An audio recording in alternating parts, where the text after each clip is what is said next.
Good afternoon, ladies and gentlemen. Today is Tuesday, May 5th, and it's 2026. It's Cinco de Mayo. We are so excited to be here today. And as we do begin, why don't we stand and have the Pledge of Allegiance? Councilwoman Waski, would you lead us in the Pledge of Allegiance? Absolutely. I pledge allegiance to the flag of the United States of America and to the republic for which it stands, one nation, under God, indivisible, with liberty and justice for all. Thank you. Thank you.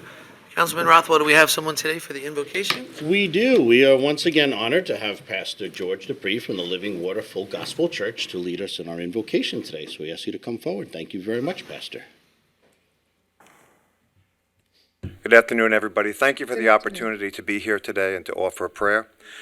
Before I begin, I'd like to share a quick thought from the Bible that's been on my heart for our community. The Bible mentions the people of the tribe of Issachar, describing their leaders as people who understood the signs of the times. And because of that, they knew the best course as leaders to take. So this is my prayer for today. May God bless this meeting and each of our town board members. I ask you, God, that you would give them wisdom, that you would give them the ability to see and understand what's happening in our town at this time, and to give them the clarity to know the best path forward as they lead and govern here in Riverhead. Amen. Amen. Thank you once again. Thank you very much, Pastor. And this Sunday is Mother's Day, so don't forget to call your mother. So celebrate her in so many ways. Council people, do we have any announcements today across the board? Yeah, I have one. Yes, sir. Happy Cinco de Mayo. Very much. Thank We you. have one. Taco Tuesday at the Moose. It's Taco Tuesday at the Yes, Moose one. because of Cinco de Mayo. Absolutely. Councilman Rothwell? So I just wanted to take a moment. I'm glad that Legislator Drosky is here today, but also I just wanted to take a moment that we are going to add a resolution because I think many people, there's been an overabundance of emails and phone calls, and we really appreciate that. We listen to you. So we are going, in the interest of time, I'm going to ask for support to pull a resolution off the floor that's simply going to state it's a resolution to support the county preservation of the property at 1161 Peconic Bay Boulevard, Jamesport, Suffolk County Tax Map number 694-1-6, as open space without improvement or development, and instead to preserve the land's ecological value and protect our habitat and water quality. So we are going to add that just because I know that I think we only have like a 30-day time frame, so thank you for getting an extension. So allowed us to do due diligence. But everybody here knows that portion of property lies within 300 feet from the New York Department of Environmental Conservation Tidal Wetlands Buffer, and other portions lie within the New York State Coastal Barrier Resource Area. So this is a piece of property that we very much want to protect from development. The preservation as natural unimproved open space would serve to protect the land's ecological value, habitats, and the protection of our water areas. And the potential residential development would likely include, if there was something there, there would be stormwater runoff, keeping the property natural will avoid the flow of stormwater into the East Creek and out of the Peconic Bay. So that would be a win for Riverhead and the other East End towns as well. The preservation will provide an excellent location for our coastal birds. And the preservation of open space natural with no improvements will protect the tree line, avoid potential increase in traffic, avoid potential encroachment on the town property, and serve the continued quiet enjoyment of the immediate surrounding community. So I am going to bring that up, so I just want to let people know as they're coming forward perhaps today to share their thoughts and minds, and we'll certainly make this resolution that's coming off the floor later available to everybody to take a look at. So, Just want to make a comment. We all want to preserve land. I want the taxpayers to understand something. Every piece of land that we preserve, we get zero taxes. So when, you really need to be cognizant of that when you're screaming for preservation. The land has to be preserved in the proper places. Remember, zero taxes. All right, so thank you. I think the large concern was a major issue would become the quality of life. So if if preserving it as open space could potentially open things up to an agreement with the county, and that would be our concern, is that if it was allowed for additional parking and then you have fishermen and picnic goers and other things, then how does that affect the surrounding neighborhood? Are people parking on Peconic Bay Boulevard and other areas?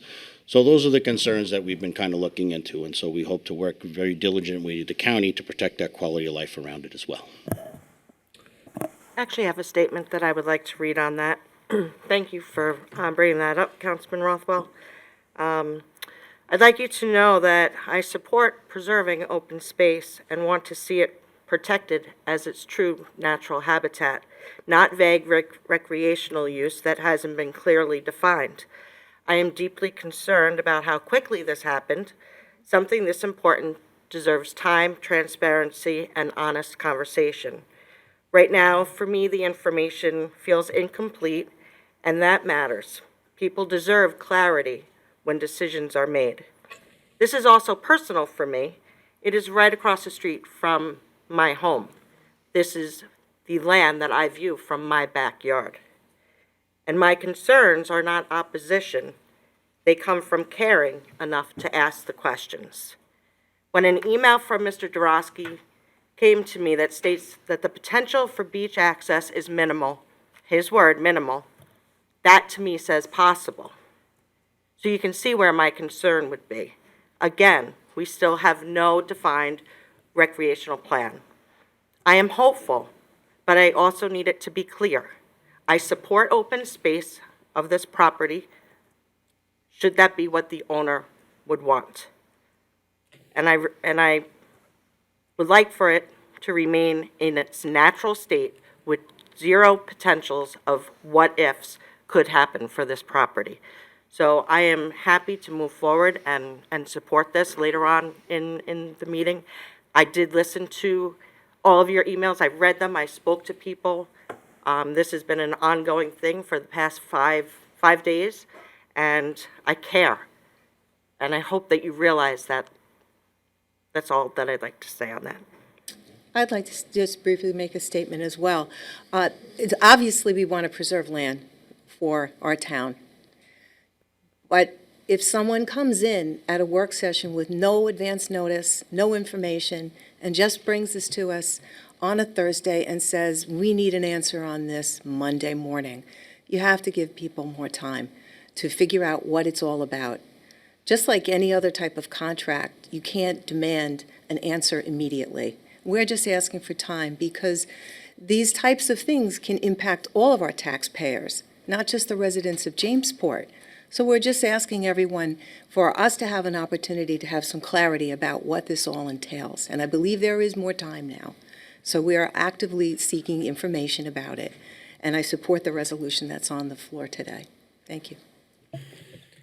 Are there any other announcements, general announcements? All right, so with that, we are actually going to take a resolution out of order today, a resolution that we're quite excited about, Resolution 2026-426, which is actually appointing a police officer to the police department.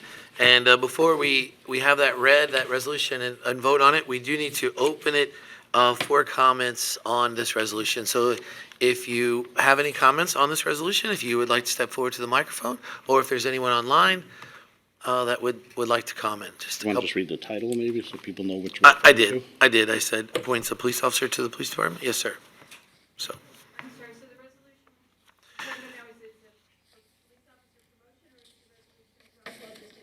Nope, it's for today. This resolution that we're taking is 2026-426, which appoints a police officer to the police department.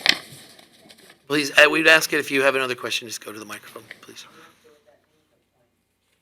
Could you come to the microphone? And Oh, my God. Okay, I'd like to call Resolution 426. Who's going to move it? Councilwoman Merrifield? Oh, so I have it?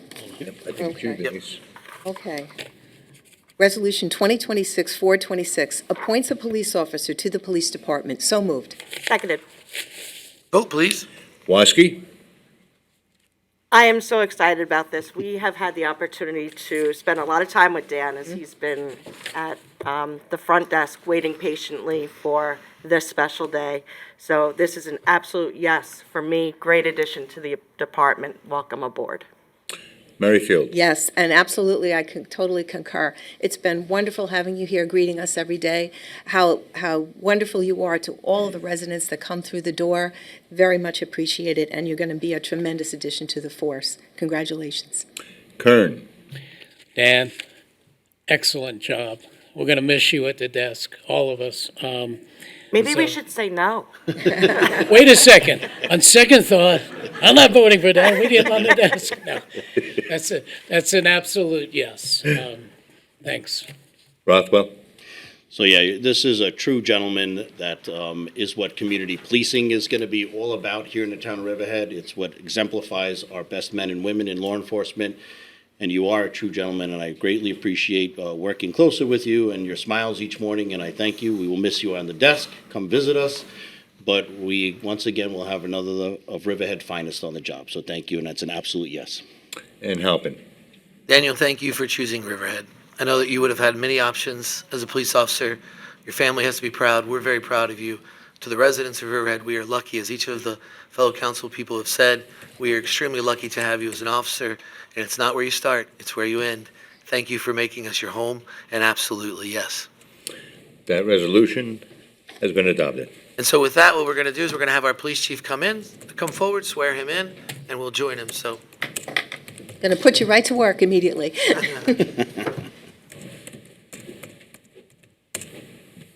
And yell.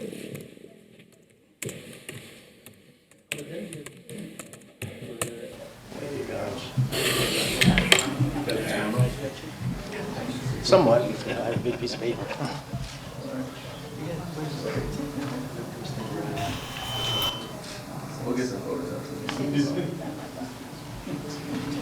Okay, raise your right hand. Do you Daniel Concannon, solemnly swear that you will uphold the Constitution of the United States and the Constitution of the State of New York, and that you will faithfully perform the duties of the rank of police officer for the Riverhead Police Department to the best of your ability, so help you God? I do. Congratulations.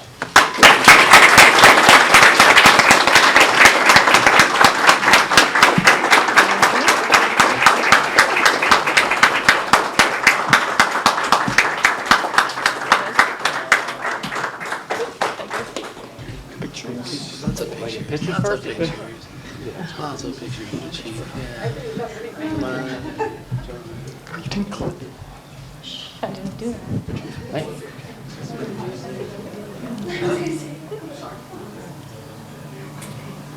Squeeze it in a little bit.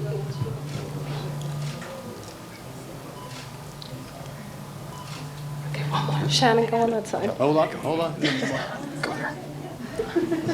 Got about another half hour to photograph. That's his girl. Awesome. Okay. Thank you. You guys sign. Promise to take care of him. Yeah, we promise to take care of him. Thank you. You're responsible.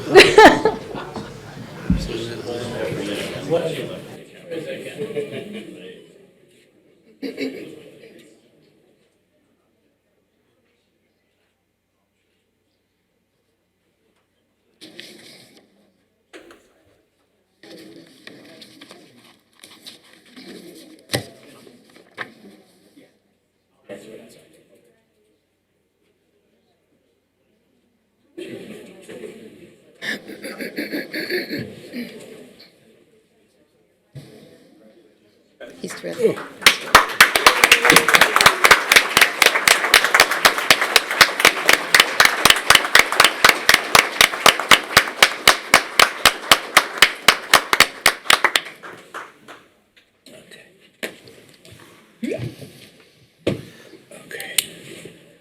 Wouldn't it be great if it could all just be like that? That would be awesome. Absolutely. As they make their way out, I'm down to 13. thank his family and everyone who brought him to where he is today. So as they make their way out, Clerk Wooten, if you could prepare for our correspondence and our reports after the room clears out, that would be super. Okay. Well, under correspondence, we received 2 letters, unknown residencies, but they were in favor of the motocross track in Farrington. Received a letter from John McAuliff in reference to the town board meeting from April the 21st. Colin Tooker, a local Riverhead resident, in reference to immigrant neighbors. And a letter from Jenn Hartnagel, director of the Conservative Advocacy Group for the East End, on the amendments to Chapter 301. And all those letters can be read verbatim on the website under the agenda. Under reports, we received 2 Tax collection reports, one from the 22nd of April of $111,238,067.11, and then a week later on the 29th of April of $113,867,101.67. And those are the only reports and announcements and correspondence for this meeting. Thank you, sir. Our next part of our meeting today, the time is now 2:16. We had a public hearing at 2 p.m. planned for biosolids reduction project. And today, to kick off that, we have our Superintendent of Sewers with Tim Allen. Tim, I'd ask that you come to the podium and just kind of begin the conversation and the hearing.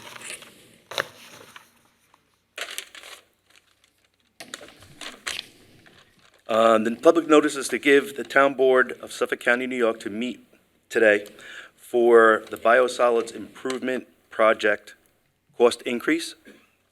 It goes it's increased to 2.4 million for the increase because of it's still lower than the last higher bid that was received, and it was because of getting grant money and stuff like that, and that's why it took a long time to get. Thank you, Tim. Are there any comments from the community or online about this specific hearing only? This moment. I don't see anybody here. I don't see anyone online. Let's give online just another second. All right. So with that said, we will close this public hearing. We'll keep it open for 10 days for written comment. And then at that time, it will be closed, be brought to a vote. Our next public hearing at 2 p.m. is to amend Chapter 301, Dimensional Regulations. And to kind of start that off, we do have Matt Charters in the room, I believe. He was here?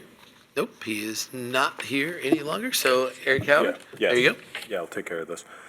Thank you, Supervisor. This public hearing proposed for an amendment to Town Code Chapter 301, Attachment 3, entitled Commercial Districts Schedule of Dimensional Regulations.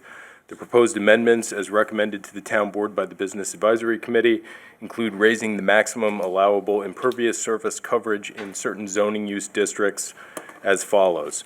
In DC3, the increase would be from 80% to 90%. In CRC, the increase would be from 60% to 75%. In the PB zoning use district, the increase would be from 80% to 90%. And in the PRC zoning use district, from 40% to 50%. And that summarizes the proposed changes. If anybody wants to be heard on the proposed amendment, we receive comment.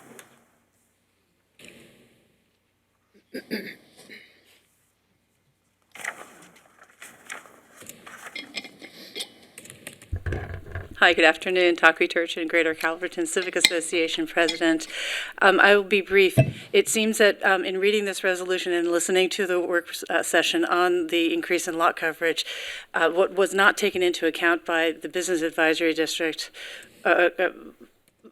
Committee was that our comprehensive plan speaks directly to increased lot coverage and stormwater runoff, and I would caution you not to proceed without keeping that in mind. Thank you.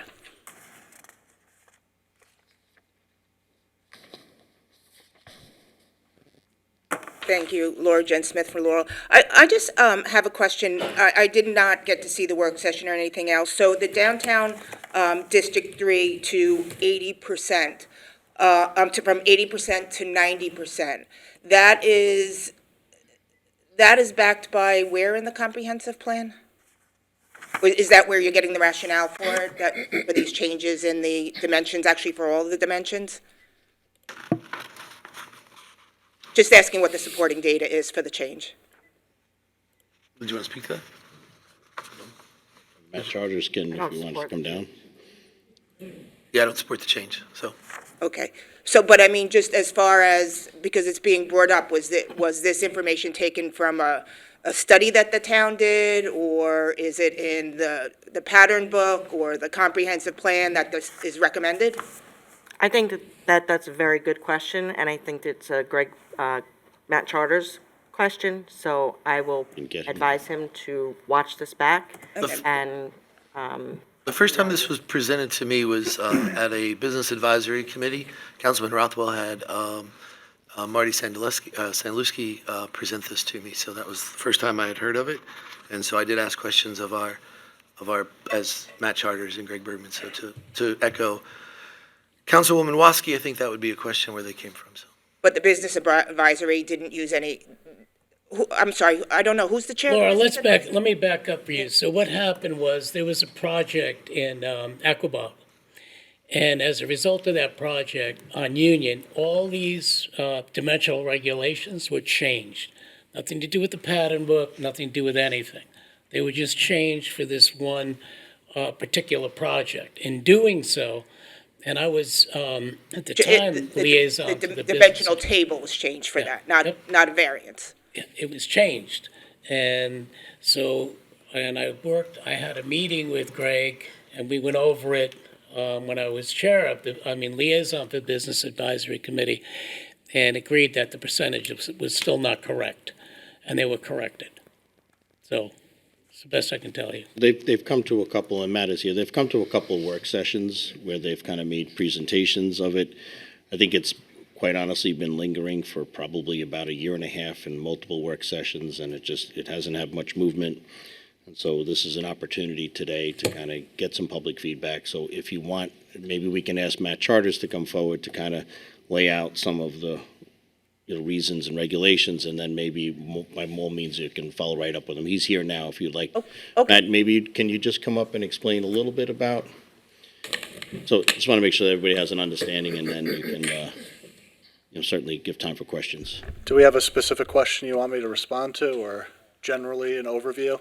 I'm not sure the reason for the change, because originally we had changed this code to prevent overly developing parcels, which we spoke to in the comp plan also. So if you recall, there was a site plan on Union Avenue that was taking advantage of our code in terms of impervious versus pervious to go over allowable coverages. So we changed the code to prevent that.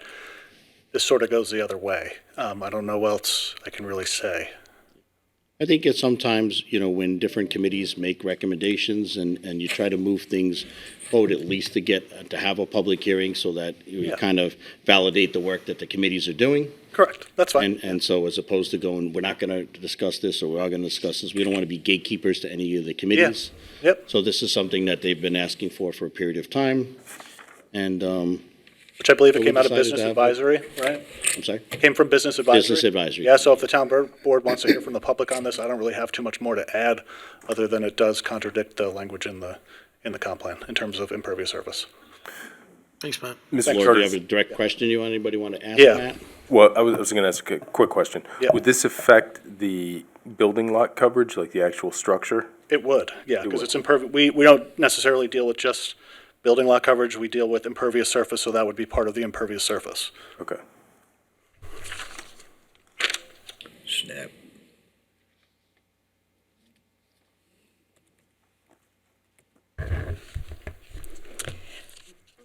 Good afternoon, Barbara Blast, Jamesport. Did I get it?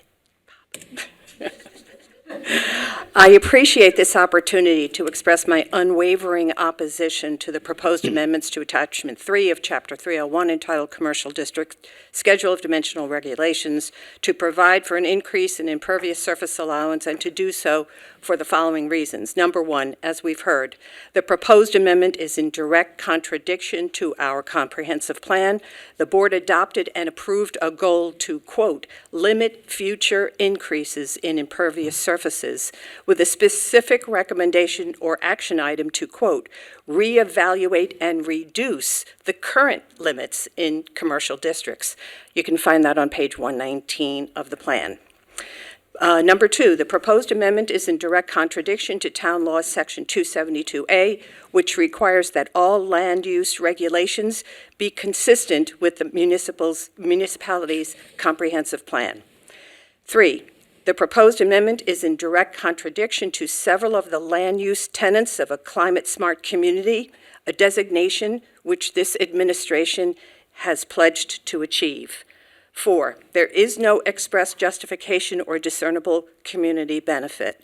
5, a quick review of the dimensional regulations in commercial districts in both Southampton and Southold revealed that most of Riverhead's current limits far exceed those of neighboring towns. 6, an increase in impervious surfaces like rooftops, roads, and parking areas can contribute to flooding and pollution of ground and surface waters by overwhelming drainage systems. We're all too familiar with DEC warnings against swimming and climbing in local waters after a heavy rainfall due to high bacteria counts from stormwater runoff. 7, impervious surfaces absorb heat, which is then re-radiated into the surrounding area, increasing ambient temperature. 8, if you're adding more impervious surface, then you're probably reducing landscaped and natural areas which have their own environmental, drainage, and aesthetic benefits. An interesting metric, 1 acre of parking can produce up to 15 times more runoff than an acre of vegetated land. Finally, although advanced by the Business Advisory Committee, opposition to this proposed legislation is by no means anti-business. Riverhead's business-friendly environment is evidenced by a recent statement by New York State and affirmed by our assessor's office that Riverhead has more commercial properties on its assessment roll than any other town in Suffolk County. This is a question of balancing the needs of all stakeholders in the community while respecting our fragile environment and protecting our quality of life. We've identified several potential negative ecological, hydrological, and aesthetic impacts which you must consider in the context of a comprehensive plan which also does not support this proposed action. These ill-conceived amendments are not worthy of your support either. Thank you for your time and attention. Quiet down, quiet down. Just wanted to see if anybody else in the room, if there's anybody online. Checking, waiting. Nope, there is not. Anyone else in the room would like to speak? One, we do have one person online. Don't forget to call your mother Sunday, Mother's Day. Tell her how much you love her.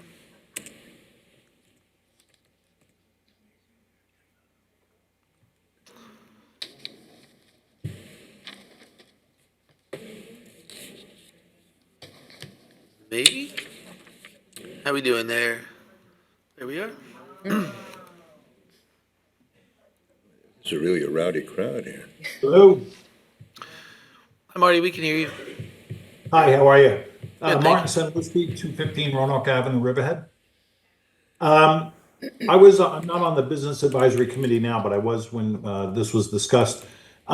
Basically, what this was it was really intended to be a correction of issues that were on the in the dimensional regulations, which basically says that, for example, if you have 20% lot coverage for a building and you only have 30% impervious surface, it's impossible to meet the 20% lot coverage. One thing that Matt Charters said that really isn't what it was based on, and I don't think it's true, is that the increase in impervious surface was only made or only recommended because if you have it on these certain zones, based on the allowed lot coverage of the building, you cannot achieve that allowed lot coverage of the building without additional impervious surface to accommodate the parking. Let's say the average parking requirement for parking in Riverhead, I'm using an average, is 1 car per 200 square feet. A parking space in Riverhead is 375 square feet. So for every percentage of the lot coverage of the building, you need an additional 1.875 of additional impervious surface to accommodate that footage. So that's what it was really in reaction to. And as Councilman Kern said, this really came up with a project where the town did a revision where there were pervious pavers. And a lot of developers were utilizing pervious pavers in parking lots in order to gain the parking that they would need to accommodate the allowed lot coverage of the building. and the town changed that to where you're not allowed to use impervious pavers for parking anymore for specifically that reason. They said, well, that wasn't the intent of what impervious pavers are used for, so we're not allowing it anymore.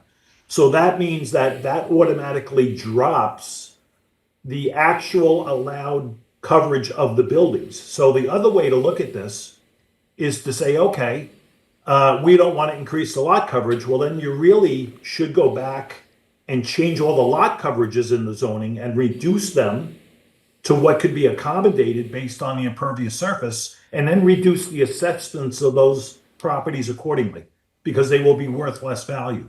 And these lot coverages for the building did not change at all as part of the master plan. This is what was in there.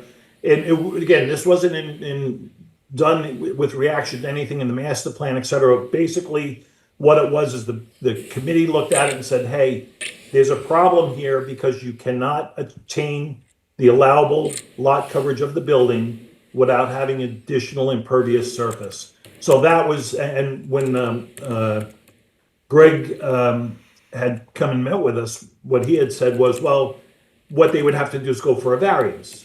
Just leave it the way it is, and they could always go for a variance. And our logic was, well, why have zoning that automatically requires a property owner to go for a variance just to build out the 20% lot coverage, or whatever the lot coverage is for their particular lot?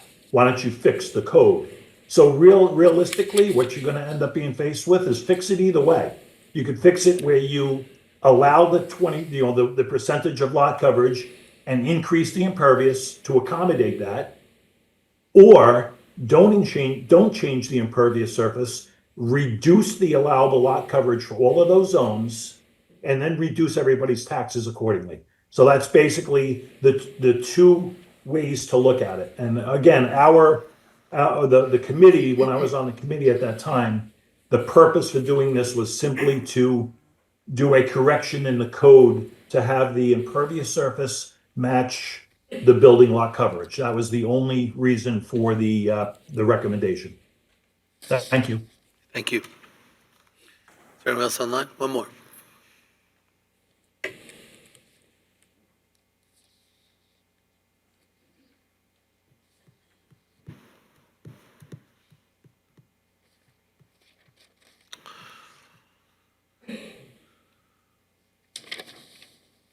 Our IT team is working hard to get that person online for us. Appreciate them.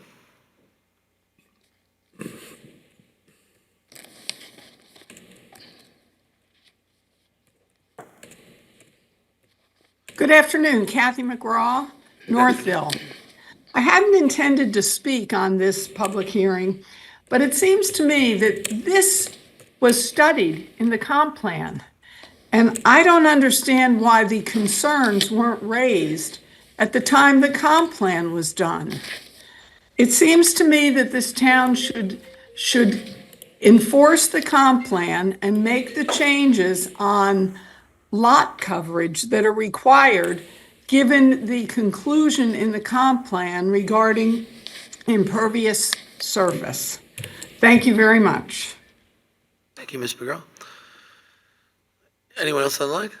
No one else? All right, with that being said, I don't think there's anybody else in the room that has had an opportunity to speak that hasn't, and we'll be closing this public hearing, keeping it open for written comment for 10 days. And with that, we will be moving on to our third public hearing of the day to amend Chapter 273, the solid waste, and Councilor Howard is going to All right. Thank you, Supervisor. walk us through that. All right, so this is an amendment, or proposed amendment, to Chapter 273-17. This is enforcement and penalties for offenses. We previously broke this down into three categories of offense, A, B, and C, under Section 17. This increases the fines as set forth in the proposed amendment. Under A, it would go from $500 to $1,000 as a minimum, and then $2,000 as a maximum. For a second violation within 1 year, it would be not less than $2,000 rather than $1,000, and up to $2,500. For third and subsequent offenses, it would be fined not less than $2,500, nor more than $3,500. And these are specified violations which relate to times for placement, screening, placing seasonal and bulk items, container requirements. And then under B, these are slightly higher fines. We're going from $1,500 to $2,500 as a minimum, up to $3,500 as a maximum on a first offense. On a second offense, not less than $3,500 rather than $2,500, and up to $6,000 as a maximum. For a third and subsequent offense within 1 year, fine not less than $6,000 rather than $5,000, and up to $11,000. These would relate to dumping violations under Section 16A and B in designated areas. Then Section C under 27317 is the more, highest level of violation, which is dumping in wetlands or improper handling and dumping of medical, toxic, hazardous wastes. These would increase from $2,500 to $5,000 and not more than $10,000 on a first offense. For a second offense, within 1 year, fine not less than $10,000 or more than $15,000. For a third and subsequent offense within 1 year, not less than $15,000 or more than $20,000. These under Section C are designed to address the most egregious violations. Thank you, Counselor. Is anyone in the room, if you'd like to speak on this during this hearing time, if you'd come to the microphone? And if there's anyone online, we'll give everyone a few seconds to contemplate.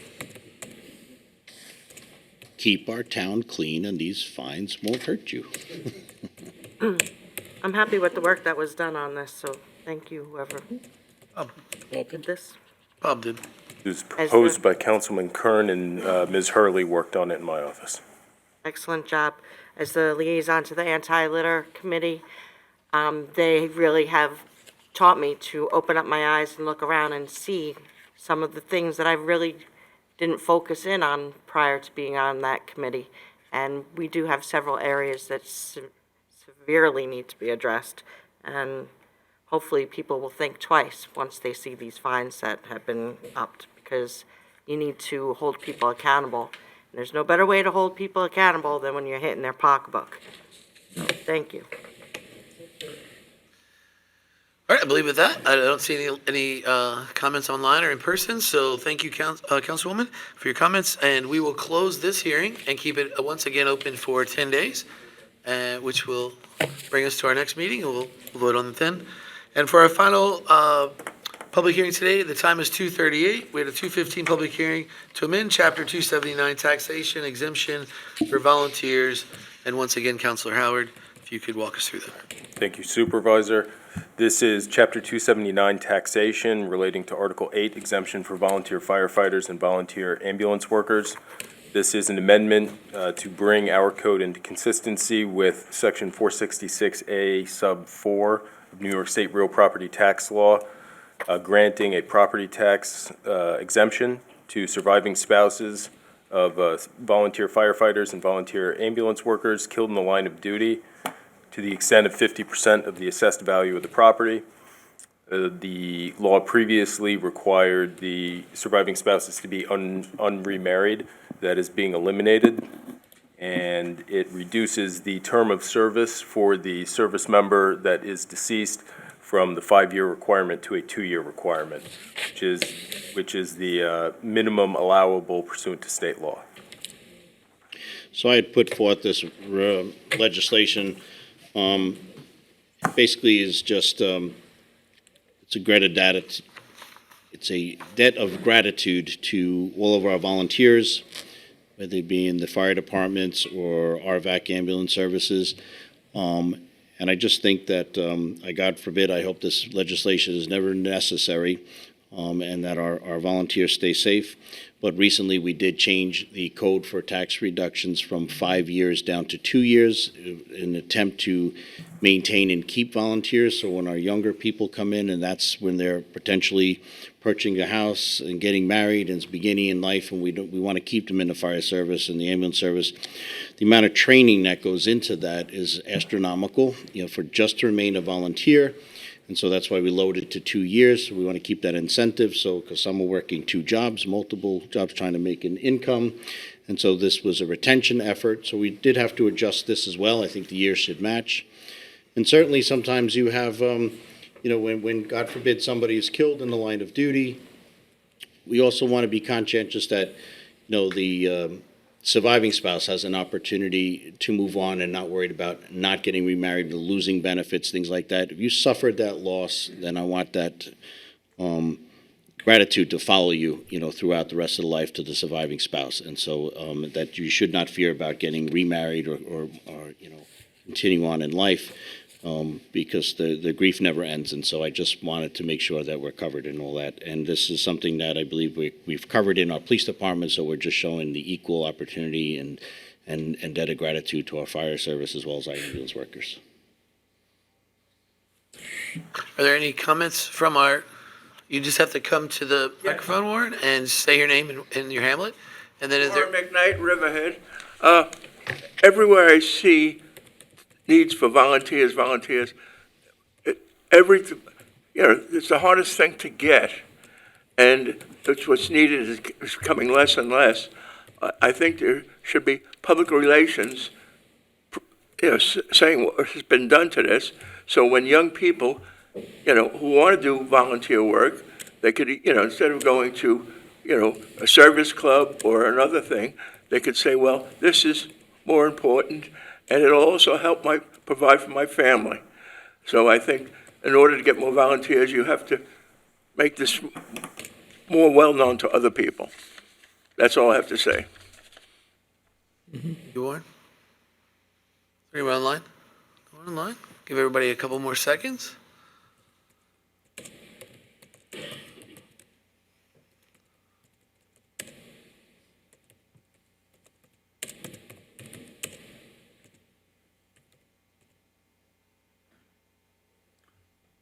John Newman, Jamesport. My question is this retroactive to a particular point in time, or is it as of this date forward? And also, does it include people dying from heart attacks, things like that, cancers, etc.? So the fire departments would classify whether something is a line of duty death.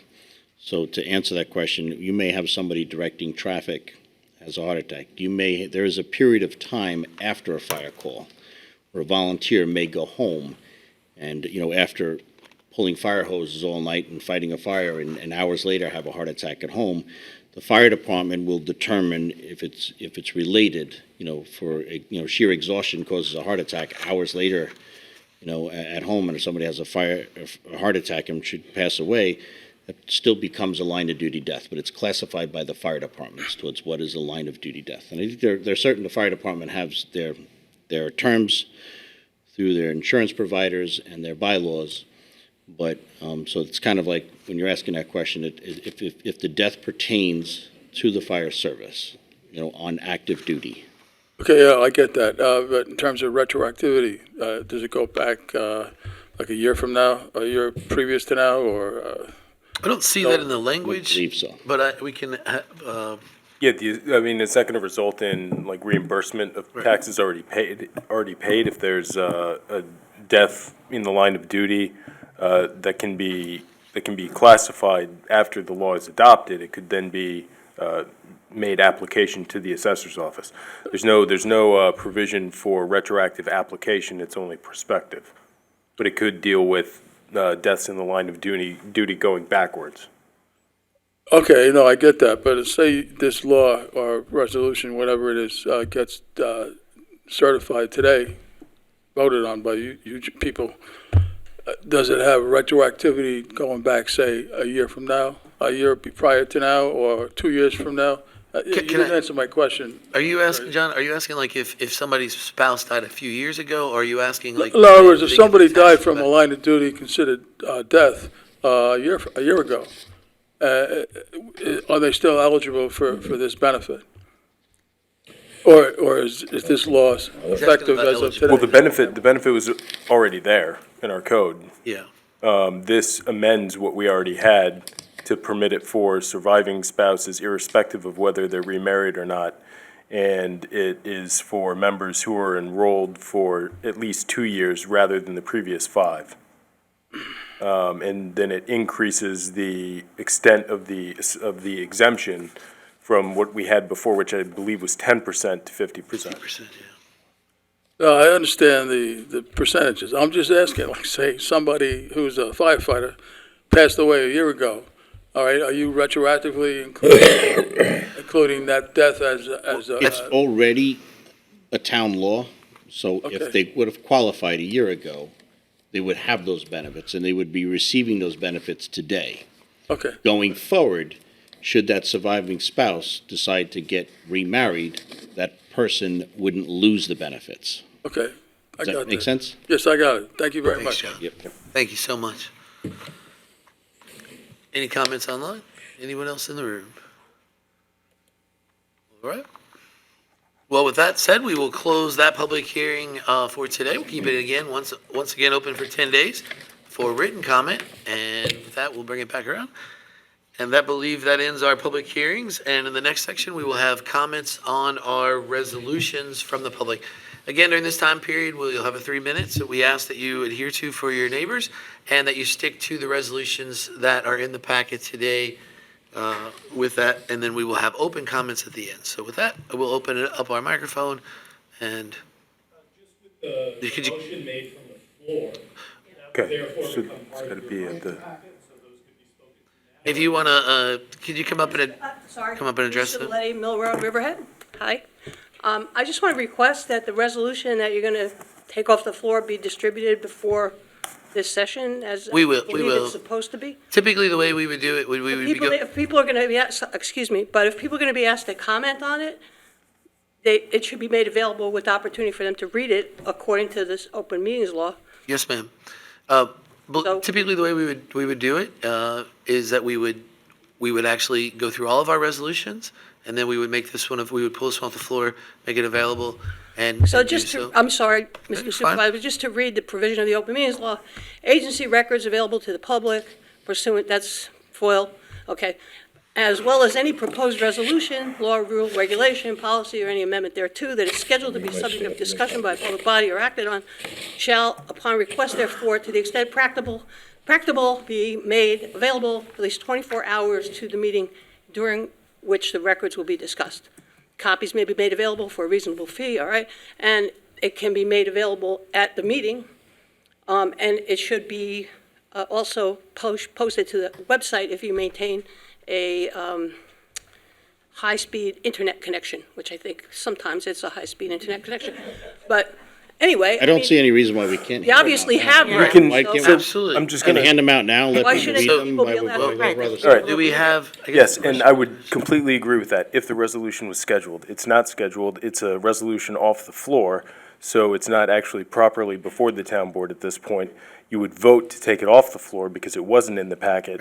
And at that time, you would then give reasonable opportunity to review the proposed resolution. That being said, if the town board is amenable, I do have additional copies that can be distributed now. Yeah, or you can just be fair and let people read it. Yep, absolutely. Well, can we make a motion now to take this off the floor? Definitely call it out of order. Yep. If you want to call it out of order so that people can actually see it Yeah. and do it, it's All right, fine. I'll get my staff to make copies. I think Eric do you have any copies? I have 4 copies. We can make additional copies. You know, it's hard to anticipate how many people are going to show up to a 2 o'clock meeting, you know? Put them up there. I'm not going to take them. Here you go. So what I can do is I can read the resolution, we'll pass copies out, we'll go through all the other resolutions, give time for people to read them, and then respond. Could you, just, he's going to make copies, so if you could wait, please? Yeah, I was gonna have my staff do it. She's coming in now. Just, Devin will give it to you. Let's see how many people want them. But I think we can still continue on, we don't need All to. right. Let's give him a second, too. Okay, we have enough copies. Oh, we need one. All right, so as Vanessa they, from the clerk's office just went to go make more Yep. copies. so as they make copies and they get those prepared, Councilman Rothwell has agreed to read the resolution to you. So we'll take it off the floor now, giving everybody a chance to get your copies, you have time to read it, and as we go through all the other resolutions, you'll have time to comment on it. So I'm gonna make a motion to pull Resolution 2026-469 off the floor. Resolution to support county preservation of property at 1161 Peconic Bay Boulevard, Jamesport, New York, Suffolk County Tax Map Number 600-94-1-6, as open space without improvement or development, and instead to preserve the land's ecological value and protect habitats and water quality. So moved. Second. Vote, please. Woski, Yes, to move off the floor. Merrifield, Yes, to move off the floor. Kern, Yes to move off the floor. Rothwell, Yes to move off the floor. and Alpin. Just want 1 second to look it over.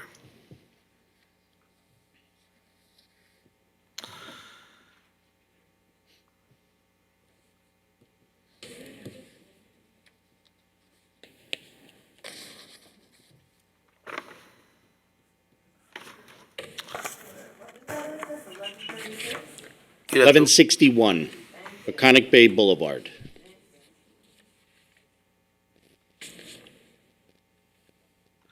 Yes, to pull off the floor. That resolution is off the floor.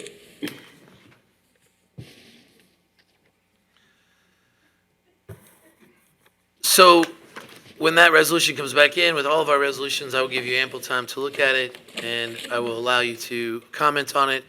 But while we're waiting on that to happen, in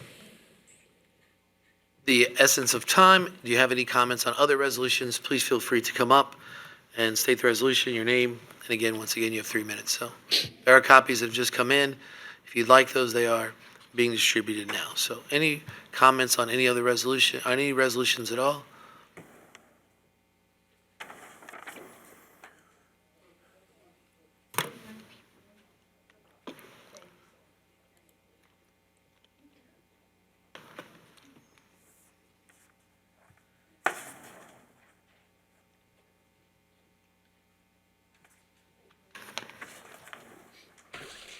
So this is the open comment period, correct? I think so. This is comments on resolutions. Okay, so I'm going to comment on the resolution we were just handed. I did not have a chance to read it, but I did read your press release from the other day. I would assume that this resolution follows along those lines. If you want to take time to sit down That- and read it. that's- Really? That's Okay. okay. I don't actually have the extra time to do it. I think So- the urgency of the time was that got 30 days before I the county understand. makes a decision, and we're trying to show support for open space. I understand.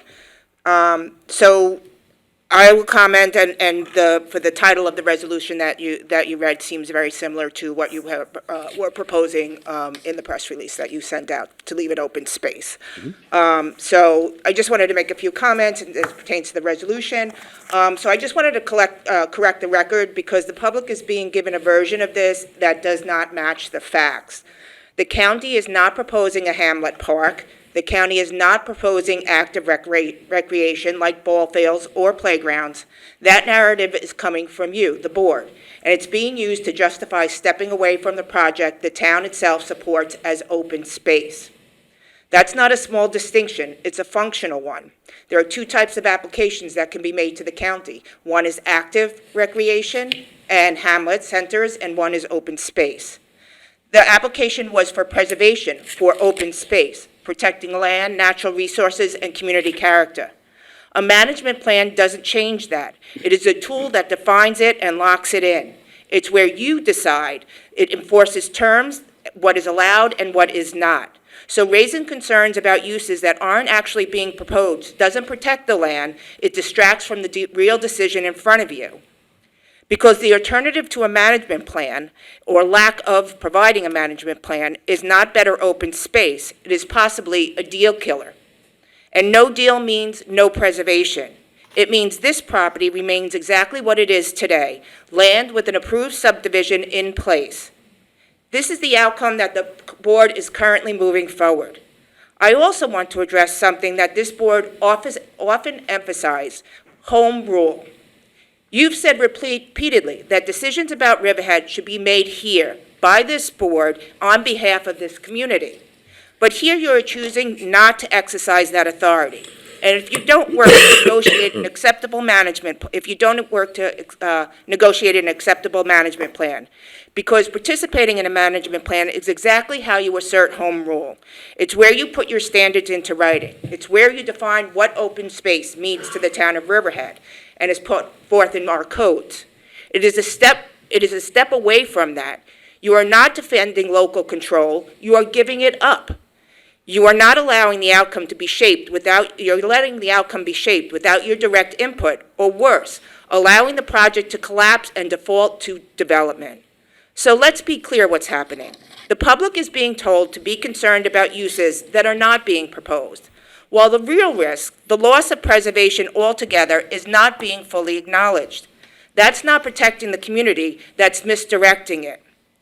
This board has the ability right now to do exactly what it says it believes in: exercise home rule, set clear limits, and secure this land and negotiate with the town as open space.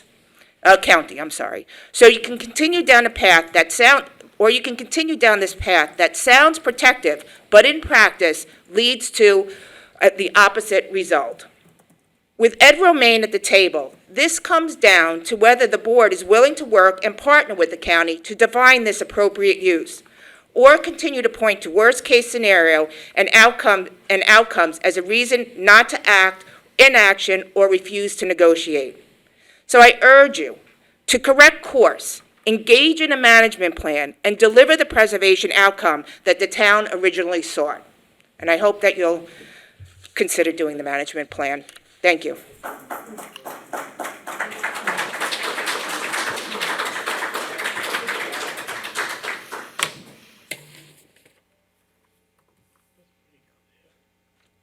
Cindy Clifford, Riverhead. Let's first consider that the people who live near this 10-acre parcel on Peconic Bay Boulevard already have issues with the water table and flooding.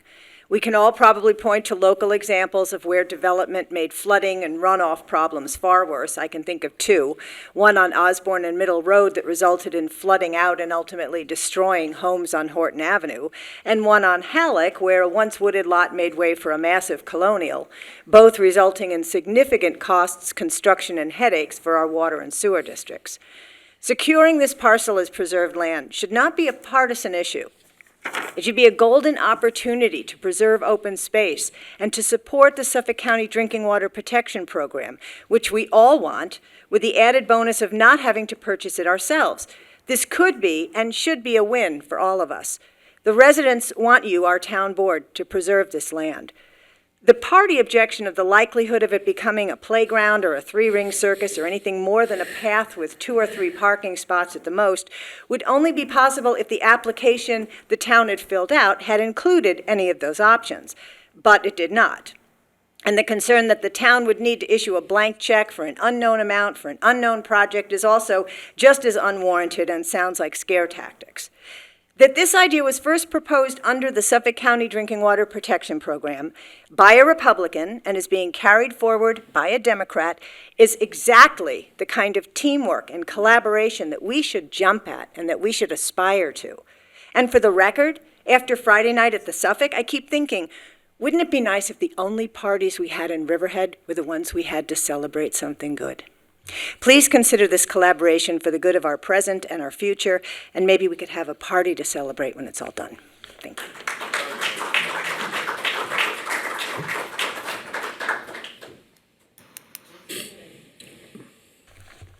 Thank you. Nice to see you all again. I'm Greg Dorowski, Suffolk County Legislator for the 1st District. I'd like to thank the board for the robust debate surrounding the preservation of this parcel. I believe that debate's foundational to our democracy. It also serves real educational value for the community as we discuss these complex programs. I also want to recognize Riverhead's track record with preserving land.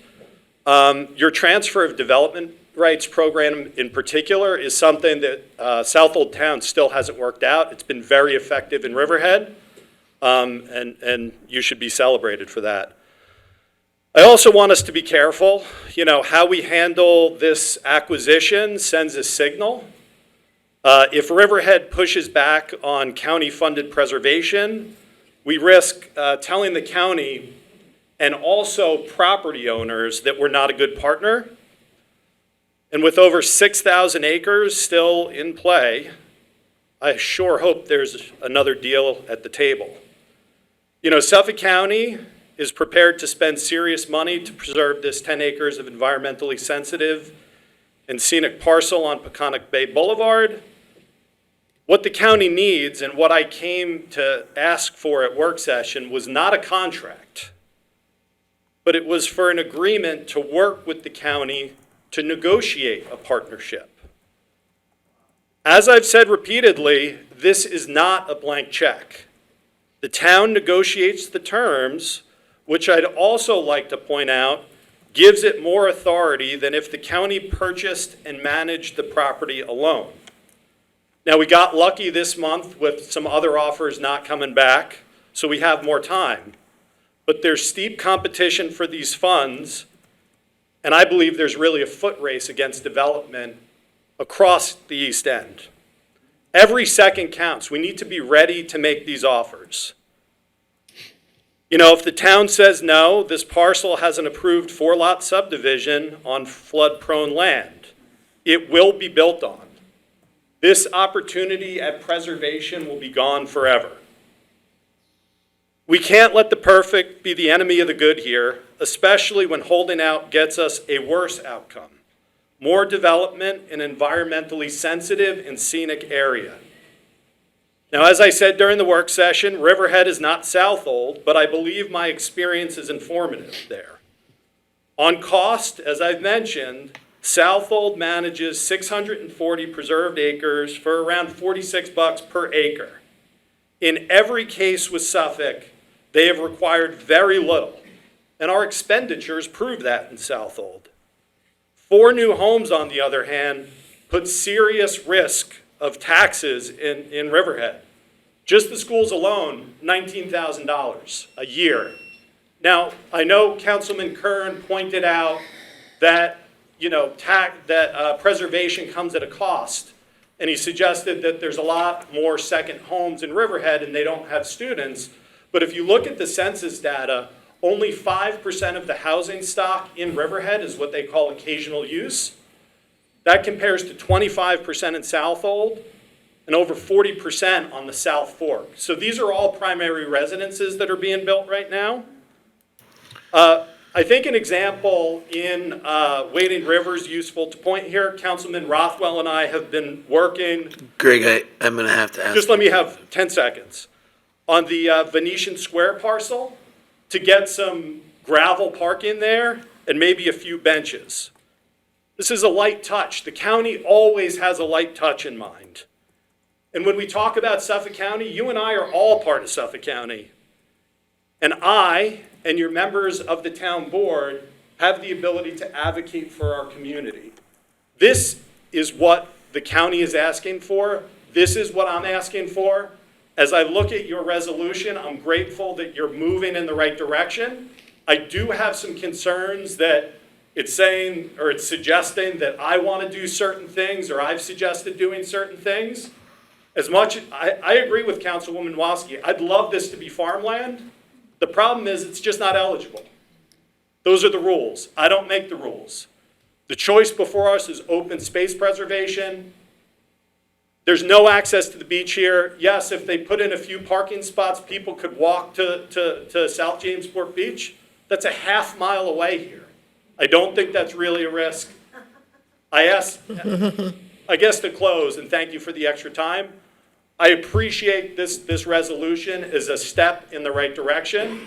I hope maybe I can come to another work session and we can work together to put together what a management plan could look like, because we can't say unimproved.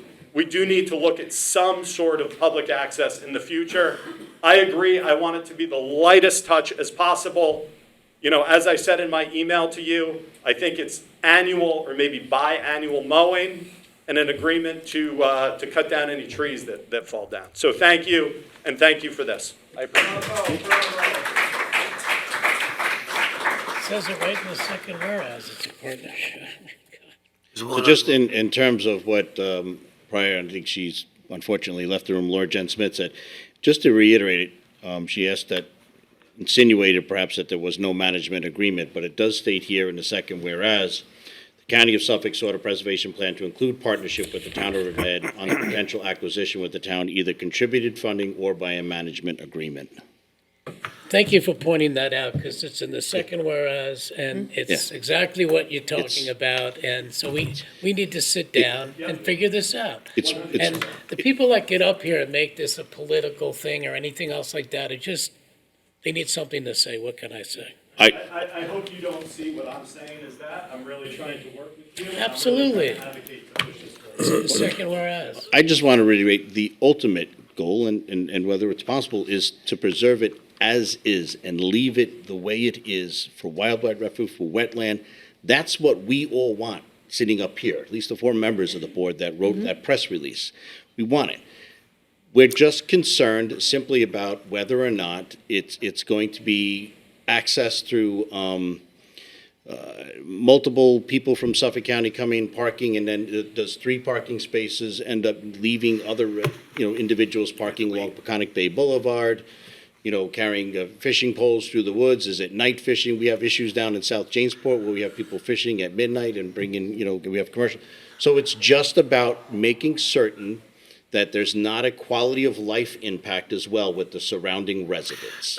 Are you insinuating that I didn't support it? Because I didn't I even can't know speak for you. You're Well, you welcome to speak in and speak for yourself. Go ahead. Please, let me. I can't on the matter of it. He can share his thoughts. Am I allowed to speak now? So I do. Town council people are able to put press releases out, just like the supervisor puts his own press releases out that Absolutely. they're not included on. It's not a back and forth like this. If you'd like to speak, you come to the podium and to honor that. But I do support this wholeheartedly.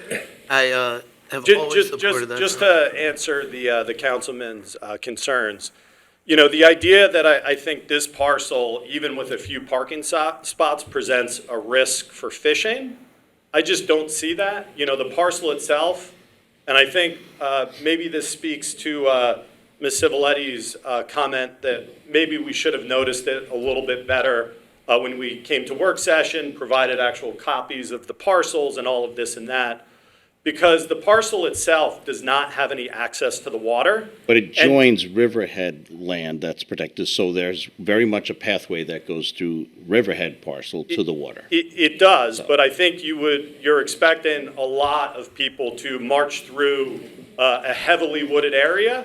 And, the idea that there's a risk for it becoming a hotspot, I don't see it there. Would you be willing to state on the record that you promise there will be no trails put through those woods to go to any other joining areas that it creates that activity? That's all. We just want to protect the residents in the area. So I can tell you and this is what I would like to work with all of you on. And my concern here is that saying it's unimproved may not make it eligible under the state water quality funds that are used for this open space preservation. To use those funds, you do need to provide for public access. I think, obviously, and this is what we're kind of getting at here, is the devil is in the details. And when I was at work session, and I know you referenced it in your press release, which frankly I felt like took some of the things I was saying out of context, because I was really just suggesting, for example, based on my experience in South Old Town, I think what would be required would be a few gravel parking spots and maybe a walking loop. I can tell you that after visiting the site and spending some time walking around there, I personally really don't see how a walk-in loop would work in a meadow. Like, what would that actually look like? And I would suggest, and this again is my personal preference, that we would just regularly mow that meadow, maybe provide a parking spot or 2, but the idea that those parking spots are going to result in it becoming a hot spot, I just don't see that. There's no access to the beach within a half a mile. As it currently stands, people could park on Peconic Bay Boulevard and access the beach closer. I was just down there today, and there's no parking signs. There are no parking signs at the ramp itself, but I see this as coming up with a solution for something that's not a problem. And my concern here is that if we say too firmly that we can't do any improvements, we run the risk of killing this whole project. So I really hope we can use this as a starting point to work together to negotiate what a management agreement. I agree 1,000%, and I think that, agree, and I think the county's workable. I think Ed Romaine's staff They're incredible. They want to work with us. I don't think they're going to hoodwink us. That's my opinion. I think they're going to be very amenable to that. I think they're going to want to do. Ed lives out on the East End. He knows us. He cares about it. I see that being a possibility. And I think this is, quite honestly, to the taxpayers, this is a good thing that we're wrestling through. You know, we talk about this all the time. I think this is a good thing that we all want to see. You know, obviously our first preference, as Councilwoman Waski said the other day, would have been to maintain farmland. We want farmland to stay in Riverhead. Everybody's sitting up here. We want to see that continue. And I think to push and to challenge ourselves and to think this through is good for our community. So when we leave here today, I want us to be unified in the fact that we all want what's best, and that is to preserve what we have for the next generation beyond us. I'm sorry, Ms. Sear, go ahead. That's okay. Good afternoon, Joan Sear from Jamesport. First, I want to say thank you. I appreciate the attention that the town board members are giving to this issue and to preserving Peconic Farms, and to listening to the residents. I know you've got a lot of phone calls, a lot of emails, and I appreciate that you heard what we had to say. And I also appreciate the resolution from the floor expressing the town's support to preserve the Peconic Farms parcel as open space, but only if it's left in its natural state. I agree that would be the ideal outcome. However, based on what Legislator Dorosky has said, it doesn't know that that option will be acceptable, or condition, I should say, acceptable to the county, which would provide the funds to preserve the property. You know, Riverhead Town has repeatedly said we don't have the money for land preservation. Now, here's a gift that's being offered to you. Accept the gift. I'm here today to urge the town board to engage in discussions with Suffolk County on the potential preservation of this land, and to do so as soon as possible. We've got the 30-day window. That's going to close really fast. And remain open, please, to listening to what the county might propose. This is a once-in-a-lifetime opportunity to preserve environmentally sensitive land. Please consider that it may not be possible for the town to achieve its perfectly desired outcome. But I think it would be shameful if the town lost an opportunity for the county to fund preservation of environmentally sensitive land because of one singular rigid requirement. And I fear it has the potential to discourage the county from working with the town on preservation in the future. We'll be seen as an unwilling participant. So please, I urge you to enter into discussions with the county to find a way to preserve the Peconic Farms parcel, even if it's not the ideal outcome. And I thank Suffolk County Legislator Dorosky for advocating with the county on behalf of the residents of Riverhead. And I thank all of the residents of Riverhead Town and Jamesport who have voiced their support for the preservation of this parcel. Thank you.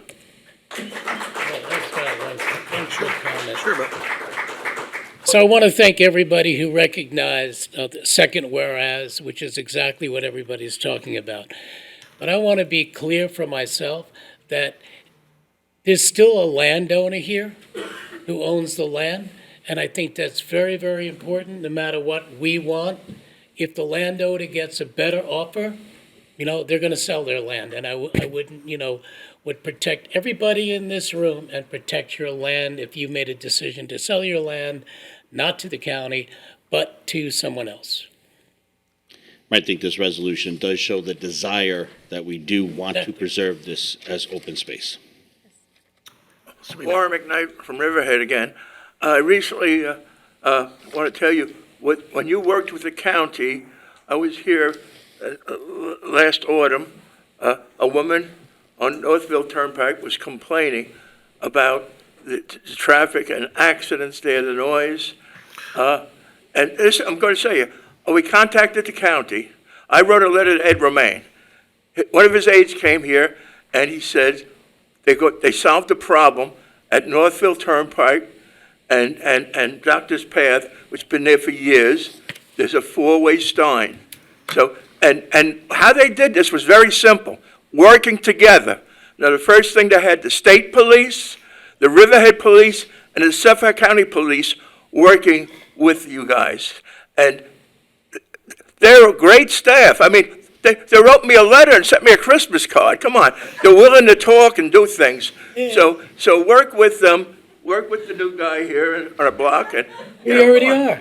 Thank you, Warren. We are. Thank you Thanks, so Warren. much, Warren. Just You know, but just for the how many record, years did it take to get the four-way stop sign, and how many accidents happened? Sir. Way too many. just for the record, Warren, the Traffic Advisory Committee has worked very diligently on there with our chief of police, and we've sent a number of letters to the county to work to get that project completed. So you have to credit the Traffic Safety Committee as well. Yeah, well, I sent one letter and they called me up. I don't know. They've been on ongoing talks. They've done a great job on it. You're popular. Thanks, Warren. We did not get a Christmas card. But we know we're well loved. Good afternoon, Takwi Turchin with Greater Calverton Civic Association again. Thank you for putting this resolution together to show a little bit of the bond that you have with the public trust. The release that went out, and it is a little bit new to me, the process where the town board members, not necessarily the supervisor, can put out a press release. I fear that your release sent the wrong message, and it riled up people in the wrong way. And so... maybe we say this for open comments, because this is on the resolutions alone. Is it about this resolution? The topic I'm speaking on is the resolution. Sorry. The press release is on this resolution. Okay, sorry.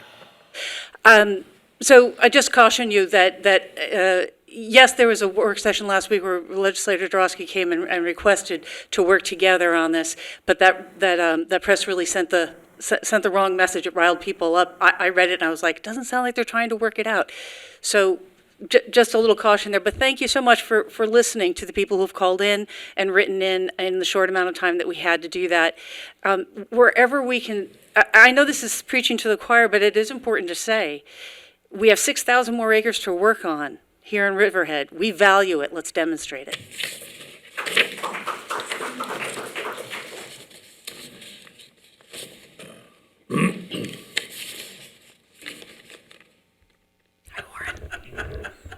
Anything new? Good afternoon, Catherine Kent, Baiting Hollow. There's a piece of land on Baconic Bay Boulevard that our community once preserved. Today I'm here to speak to the will of the people. I'm proud to work for Legislator Dorosky, but these are my words, and I speak today as a lifelong resident of this town. I grew up here, raised my family here, taught in Riverhead schools for over 30 years, and served on the town board. I've been advocating for this community most of my adult life. Riverhead has real assets, beautiful waterways, deep agricultural roots, no pun intended, and a close-knit, diverse community that shows up for one another. We have preserved farmland and open space, built affordable housing, and supported each other in hard times. We know how to get things right when we want to. The people of this community have been consistent. They show up and they say the same thing: preserve our open space. That is not a fringe position, it is the will of the people. So let's talk about this parcel. Despite what's been routinely claimed, it has no water access, it's not eligible for farmland preservation. The concern that preserving it will somehow overwhelm our shoreline and bring large numbers of outsiders simply does not hold up. This space will be used by people who live nearby. And open space adds value to our entire town. I personally do not see people in Babylon saying, let's hop in the car and go to Baconic Bay Boulevard, there's a new park there, or a new open space there. The county cannot move forward without the town's participation. Walking away is not a neutral position. It's a decision that does not prioritize preservation. In regard to a management plan, this town has found ways to be generous when it wanted to. Millions in tax incentives for development. Park and recreation fees, money specifically designed for green space, waived for large apartment complexes downtown. No county fair. And now we cannot find the will to fund a gravel path and a couple of parking spaces. In February, all 18 Suffolk County legislators received a letter from Councilman Waskey urging the preservation of farmland and open space. Those were the right words. Now this board has the opportunity to match them with action right here on Peconic Bay Boulevard. We should be making decisions that improve the quality of life for the people who live here. That is what a board was elected to do. So let's put aside the politics and come to the table. Partner with Peconic Land Trust and Suffolk County and preserve this parcel with improvements. Thank you.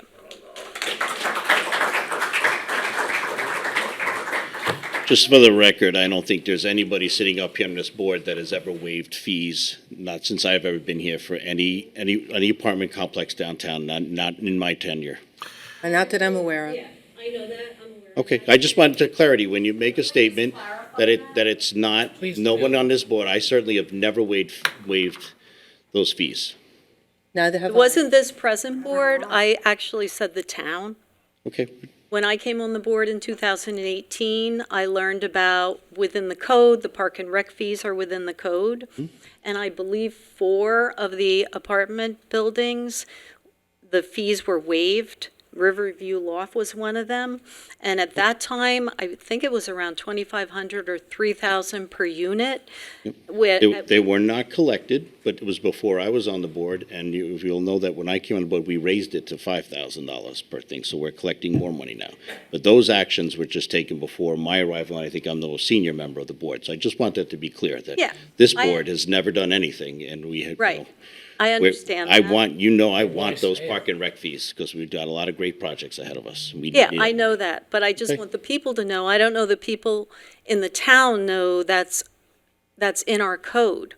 And if you look at Riverview Lofts, 116 apartments, and it was about $3,000 per unit, that was a lot of money. Yeah. You know, and we could have used that money. You know, we pay high taxes here. Were you on the board then? No, when I came on, I don't like to tout things, but when I came on the board, I demanded that the new apartment building over by the library pay the park and rec fees, and they did. And we raised it for them, yeah. The fees. Thank you. Anybody online? So remember, this would be on all resolutions. I know this one is getting the majority of the time, but. This is off the floor. This is still active. Right. Yes. This Right. is, Good point. So, this has been moved and off. Okay. John McAuliff, Roanoke Landing in Thanks. Riverhead.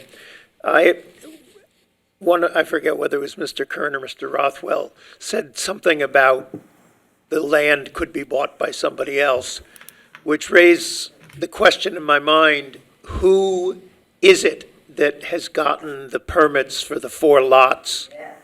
Who is it that stands to profit if somehow this land is not become a public charge? Do you know that? Do we know who is behind those 4 lots? I don't know.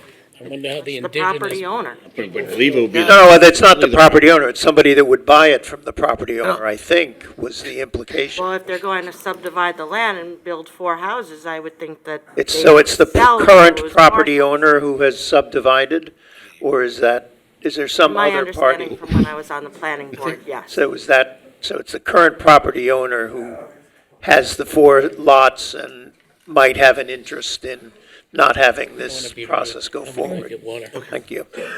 John, I don't want to be rude, but I'm going to go get water. Oh, finish. So, I wonder how the indigenous people that's taking their land. Hi, Nancy Murphy from Aquabog. I'm not clear. The subdivision has apparently already been improved, but you said this has wetlands. It's in a flood zone. There are wetlands. It is part of it is in a flood zone, and it has been before the planning board for several years now. And originally, the proposal for what the yield was allowed to be for how many houses could be on there, I believe was either 8 or 9. And the property owner scaled it back to only 4. So as of right, he could put more houses there, but he doesn't want to do that. Okay, so the property owner, may I understand, is looking to sell this and not develop it himself, even though he put in the subdivision? Do you know the answer to that one? I do. only because I know the process. Okay. To get to where we are today, the property owner had to be contacted by the county, and he had to assert interest in finding out what the county was willing to offer for the property for the preservation of open space. And the county gave him an offer? I do not know if an offer has been made. I just know that it was. Has it? Oh my God. This is unbelievable. I wouldn't know that. I'm not the property No, owner. no, and Councilwoman Watsky is right. There is I believe it's actually 15 steps to get to contract. And we're, I would say, around step 7 or 8, let's say. And this is where Suffolk County came to Riverhead Town to get to the point to make the offer. They're asking Riverhead Town to agree to manage the property. No offer has been made. There is an appraisal, but as everyone points out, the owner does have the ability to say no. And this is part of my concern here with any delay that we're experiencing, is he is both moving further along in the process of getting he's been approved by the town, but making his way through Suffolk County Health Department to get wastewater approval. The further along he gets in the development process, there's more of a risk that our appraised value that we're willing to pay is not comparable with what the actual value is based on what the development potential is.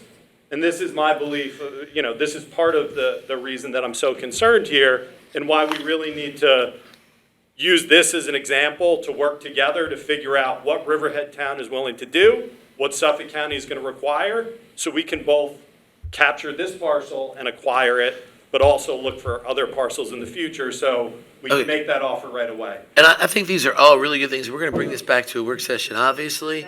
But we want to make sure, that's okay, we want to make sure that we are having comments specifically on this resolution that's before us, that's been brought off the floor, which I understand these pertain to. So that was a great question. I just don't want to get too far off. But did you want, if you had a couple more seconds, if you'd like to say anything else? You have to lower your microphone. Yeah. Greg's See what a Greg tall did. guy. Excuse me, a short problem?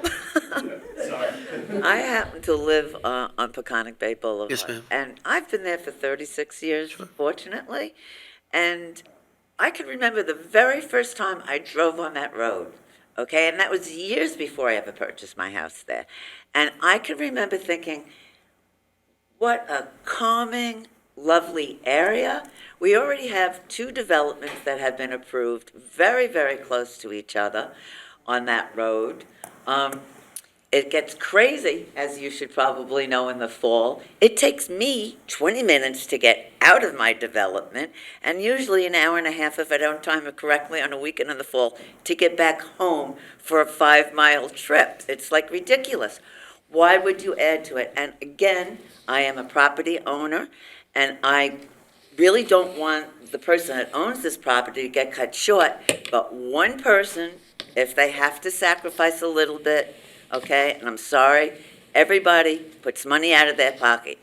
Every one of us does with our tax increases that constantly go up.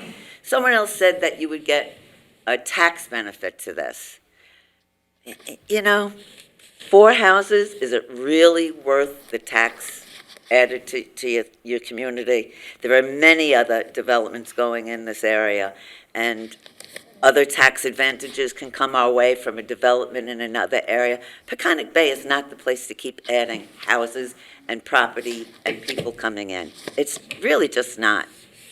And I hate to say that and sound like I'm here, nobody else should be, because I don't mean to come off that way. But you can overdo stuff and really, really damage the area. And I think that will happen if you keep continuing to allow stuff like this to go through, especially on property that part of it is in a flood zone.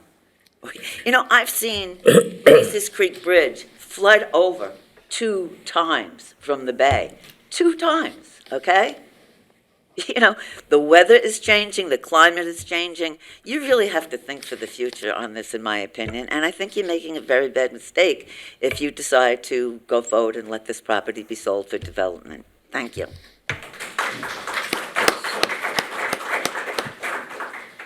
Ma'am, would you like to speak?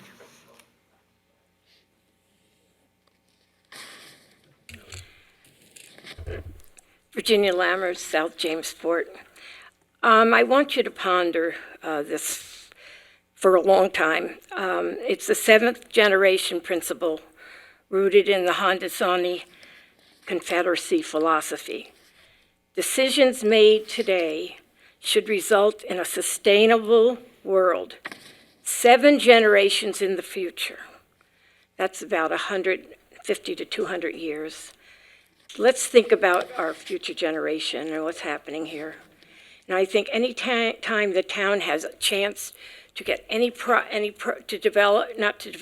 preserve any property near the bay or on the bay, I think it should grab at it. Don't knock a gift horse in the mouth, because the property on the bay, I've lived here 37 years, and I've seen you give an inch and take a mile. Down in South Jamesport, there's always little scraps about who owns what, and the medium line, and it's been like that for 37 years, and it's a shame, because as far as I'm concerned, nobody should own the beach or the water. We should be like California, but I know there's different rules here, and it's a medium high tide mark. But I just want you to just think about that. I was thinking, I don't know, maybe this will be developed a little bit if you get it, and I was thinking of something like a living museum, where you have maybe the coastal plants planted and marked, and people should take a little walk through this area. And no rugosa roses, please, they're not native. So, but that's something to think about. Maybe you can involve the Cornell Cooperative, some other groups, and have like a little, and then classes could come there and learn about the different coastal native plants. Just a suggestion, if you have to do something, and maybe eventually a fishing pier for people that like to fish, but that may be in the. You want a fishing pier on this property? I was thinking, no, I'm just throwing that as an idea for later. That's my concern. It would have to be parallel, though, to the beach. And there really isn't beach there. I've walked there. Can't walk anymore without a bathing suit because somebody went way out with their dock. But it's not really too much beach there at all. I've been there for a few years, but it's... And the other thing you have to think about is the runoff, and this being a salted, salinated area back there. A lot of it, the soil salinated. Why not put in a native coastal planting? Okay, good luck with your decision. I hope you decide for the community and for the people. We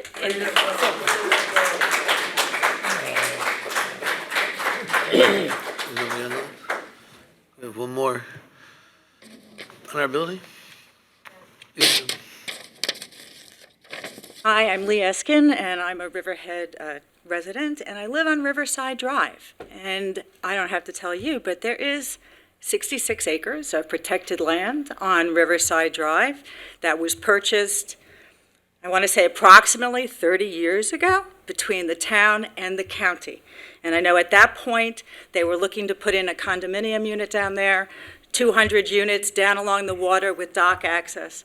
And we fought it back, and we fought it back, and we fought it back, and now that land is protected. And it is the pathway into Riverhead from 105. And I can tell you that we don't get a lot of people parking on Riverside Drive, traipsing through the woods down to the Peconic River, okay, to go fishing. Although sometimes there are some hunters down there.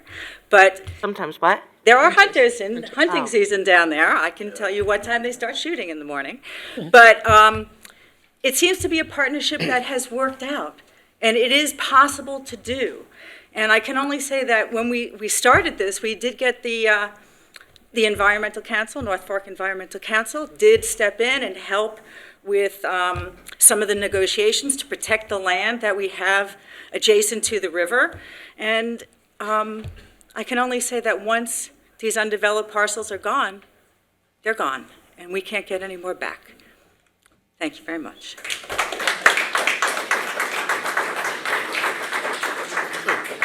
So I think that's I don't see any more comments on that, and we're going to open it back up in just a second, but before we do, I'd like to take a vote to move to. Yeah, we have an active motion off the floor, and To move this? everybody here is in support of this resolution, but we might as well call it. So, the motion, resolution number 469.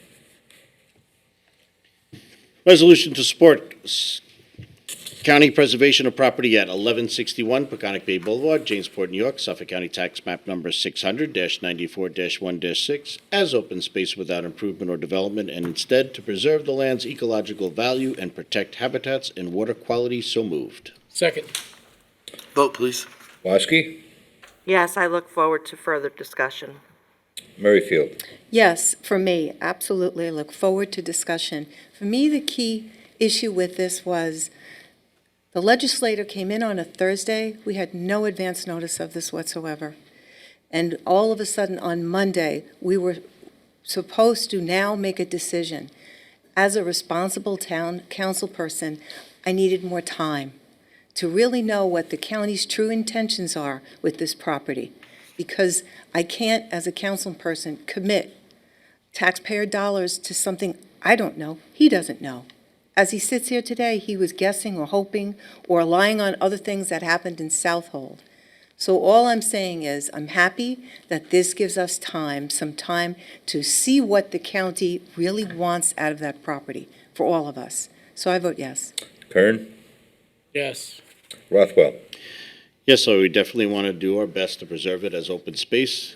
And I just, we'll work diligently, so we'll make a commitment with Legislator Dorosky to work diligently on what may be a managerial agreement. And so I think this resolution expresses our absolute desire to preserve and protect this particular parcel of land with the least amount of intrusion, from whether it be public access and so forth. So let's keep its ecological value. I vote yes. And Halpin? Yes, thank you to the legislator and to everybody for their discussion on this. This is in the right direction. We want to preserve as much as possible. This is great discussion, and I think that we're going to continue. Farmland obviously is always something that's our number one priority, but right behind it is open space when not available, and this qualifies. So yes, this piece to move forward. Okay, that resolution is adopted.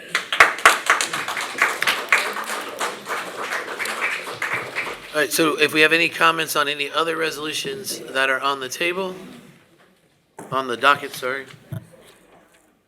Anybody online?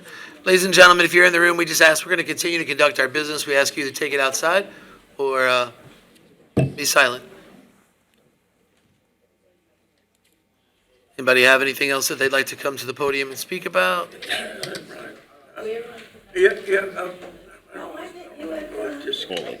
Public safety. Ladies, once again, I just ask if you're in our room, if you could keep your voices down as we're still conducting our meeting. Thank you very, very much. Appreciate that. You have to go over the resolutions, don't we? That's what we're doing. Yes, sir. We're asking if anybody has any comments on resolutions.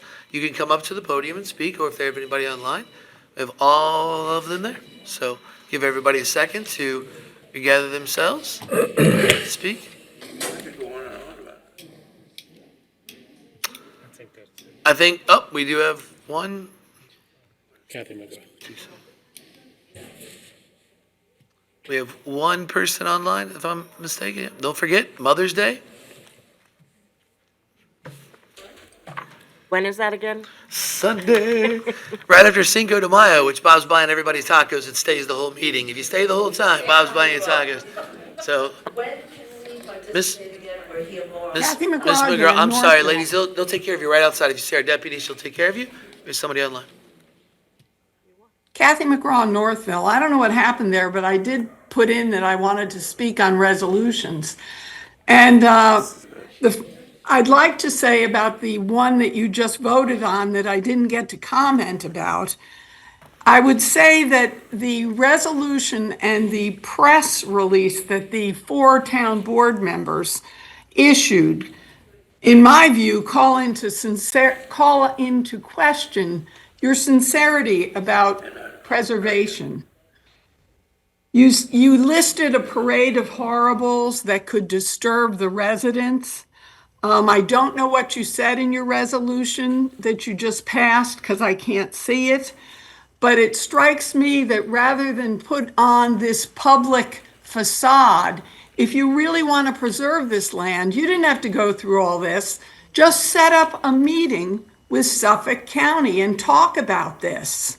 That's all that's required. And I don't understand why you didn't just do this and why you went through all of this. But that's neither here nor there. I wanted to comment on Resolution 467. The public hearing on Island Water Park. I have a problem with the public notice, namely the description of what this hearing is going to be about. It mentions the bumper cars and the tow rope, but it says, with respect to covenants, to amend certain covenants and restrictions governing the use of go-kart track, as well as man-made lake. That does not make clear at all to the public what Island Water Park wants to do there, have drifting events. And I would really like to see that public notice modified to give the public true notice of what is going to be going on in that public hearing.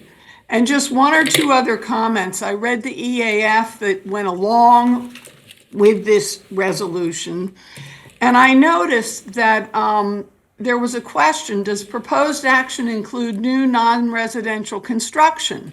Total number of structures. It says 3. I don't know where that comes from because they said there would be no square footage of building area added. That they added 0 in another part of the EAF. And I recall from the work session that when they brought up the amended site plan, they didn't even mention the temporary structure that they plan to make into a permanent building. They just tacked that on at the end. So I'd like to know what it is they're really planning to do. Are they going to build 3 buildings there? It would be helpful to know. And the last thing I'd like to mention is that with respect to the covenant, with respect to go-karts only, they are saying that the part of the covenant they want to change is to add special events using drift cars. Well, at that work session, they also said they wanted to... Kathy, I just need you to wrap up as quick as possible. They wanted to add pit bikes. I'm not sure what pit bikes consist of, but it's not realistic, the description of what they want to do, because I could imagine pit bikes could make a whole lot of noise and they're a different creature from a go-kart. So I would just ask I'm going to have to stop you notice be accurate. Kathy, you're a minute And I'm over. sorry I took the time, but I didn't get to speak on the other resolution. Thank you for your patience. You're a minute over. Thank you, Kathy. I'm sorry. Thank you. I know, what was that? So, thank you very much. Do we have anybody else online for any other resolutions? All right. Anybody else? So, that being said, thank you for everyone's comments today and the passion that you have for Riverhead. I appreciate it. And we'll ask our clerk Wooten to begin us with our resolutions. All right, let's start with resolution number 1, which is resolution 412. Capital Project 12503, Wading River Highway Building Budget Adjustment. So moved. Second. Vote, please. Woski. Yes. Merrifield. Yes. Kern. Yes. Rothwell. Yes. Halpin. Yes, sir.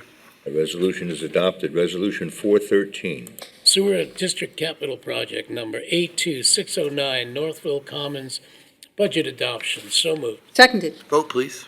Woski. Yes. Merrifield. Yes. Kern. Yes. Rothwell. Yes. Halpin. Yes, sir. Where you going? Resolution is adopted. Resolution 414. Water District Capital Project 82303-203, Main Street Budget Adjustment, East Main Street Budget Adjustment. So moved. Seconded. Vote, please. Woski. Yes. Merrifield. Yes. Kern. Yes. Rothwell. Yes. Halpin. Yes. Resolution is adopted. Resolution 415. Oh, that's me. Water District is that? It is, yes, ma'am. Water District Capital Project number 82308, well number 5-2A, budget adjustment. So moved. Seconded. Vote, please. Woski, Yes. Merrifield. Yes. Kern, Yes. Rothwell. Yes. Halpin. Yes, sir. Resolution is adopted. Resolution 416. Water District Capital Project 82608, 645 Grumman Boulevard, budget adoption. So moved. Second. Vote, please. Woski, Yes. Merrifield. Yes. Kern, Yes. Rothwell. Yes. Halpin. Yes. Resolution is adopted. Resolution 417. Water District Capital Project number 82610, RH Hamptons LLC hydrant replacement, budget adoption. So moved. Seconded. Vote, please. Woski, Yes. Merrifield. Yes. Kern, Yes. Rothwell. Yes. Halpin. Yes. Resolution is adopted. Resolution 418. Authorizes removal of fixed assets. So moved. Seconded. Vote, please. Woski, Yes. Merrifield. Yes. Kern, Yes. Halpin, Yes, sir. and Rothwell. I'm sorry. Sure, yes. Got ahead of myself. That resolution is adopted. Resolution number 419. 419. Accept donation from Kenneth Rothwell Alexander, my daughter's, Alexander Rothwell Funeral Home for PAL. So moved. Seconded. Vote, please. Woski, Yes, thank you. Merrifield, Yes, thank you very much, Ken. Kern, Yes, thank you. Rothwell. Thank you, Ken. I'm going to abstain. Halpin. Yes, sir. Thank you very much. Resolution is adopted. Resolution number 420. Sets the fees for rental permit applications. So moved. Second. Vote, please. Woski, Yes. Merrifield. Yes. Kern, Yes. Rothwell. Yes. Halpin. Yes, sir.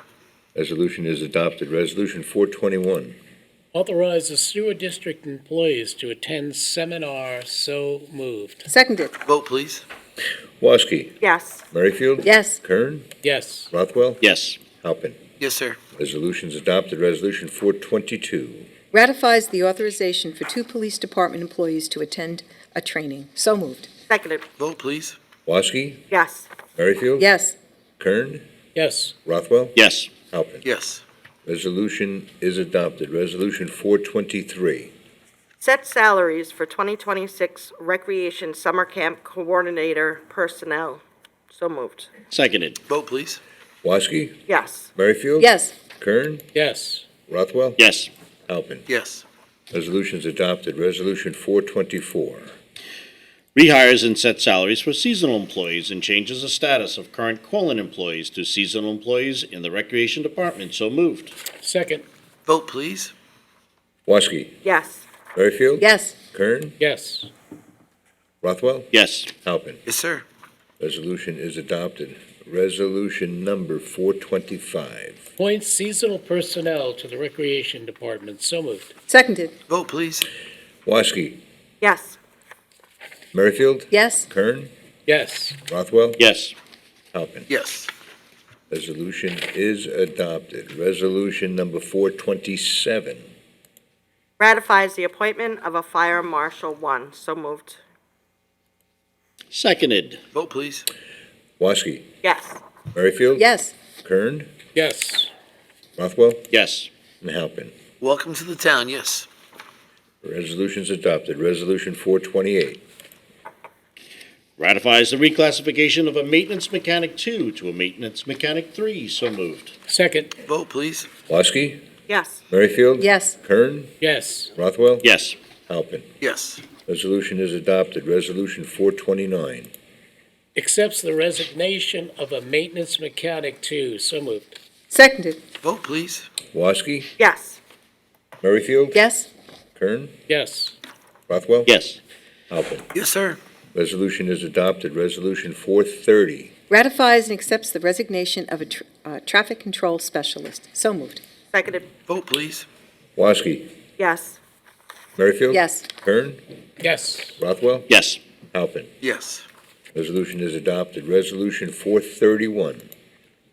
Appoints Jonathan Sajecki to the Riverhead Farmland Preservation Committee. So moved. Seconded. Vote, please.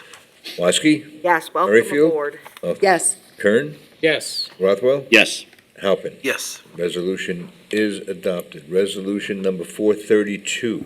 Appoints Megan Stettinger to the Senior Citizen Advisory Council. So moved. Second. Vote, please. Woski? Yes. Merrifield? Yes. Kern? Yes. Rothwell? Yes. Halpin. Yes, sir.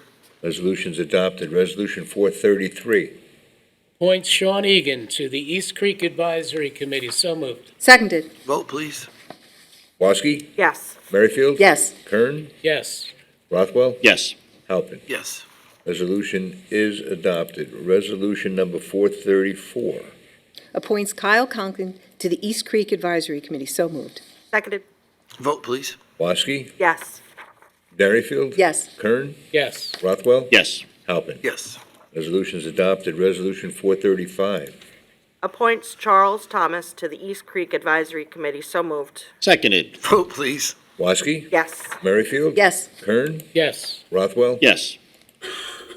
Halpin. Yes, sir.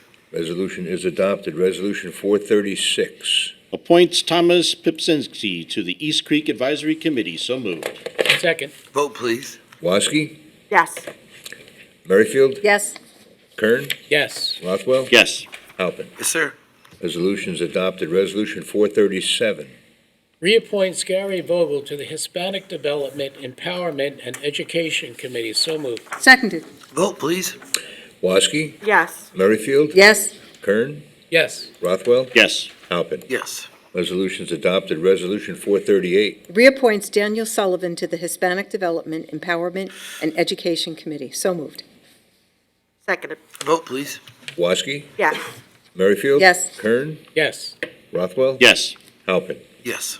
Resolution's adopted. Resolution 439. Reappoint Stephen, who knows how to say this last name? Dr. Oz, we say. Zonian. Azonian. Zonian. I apologize. To the Hispanic Development, Empowerment, and Education Committee. So moved. Seconded. Vote, please. Woski? Yes. Merrifield? Yes. Kern? Yes. Rothwell? Yeah, Dr. O does a lot of tremendous things, and he's been working with the committee since its inception, and he's had so many free screenings for cancer and all different programs that he coordinates through the hospital. He's done a phenomenal job. Vote yes. Thank you, Dr. O. And Halpin. Yes, sir. Resolution is adopted. Resolution 440.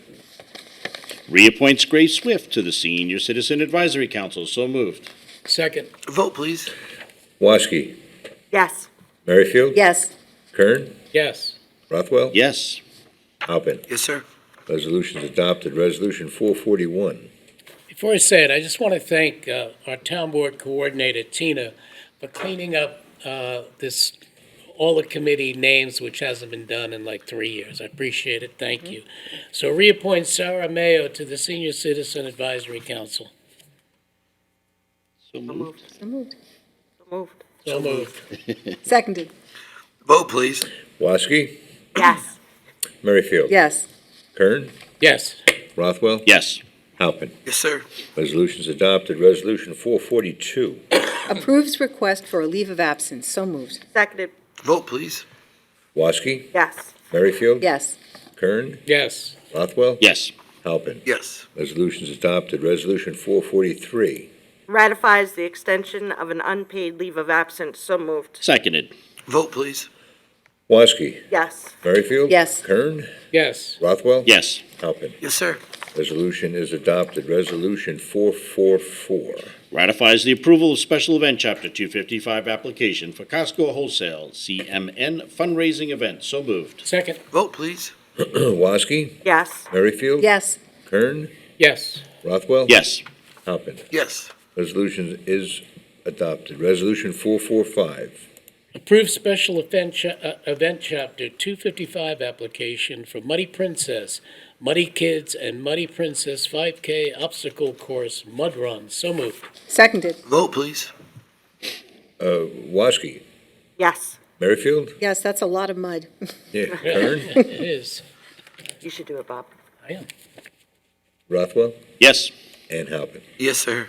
Resolution is adopted. Resolution 446. Approve special event Chapter 255 application for Wonderland Midway Family Carnival. So moved. Seconded. Vote, please. Woski? Yes. Merrifield? Yes. Kern? Yes. Rothwell? Yes. And Halpin. Yes, sir. Resolution is adopted. Resolution 447.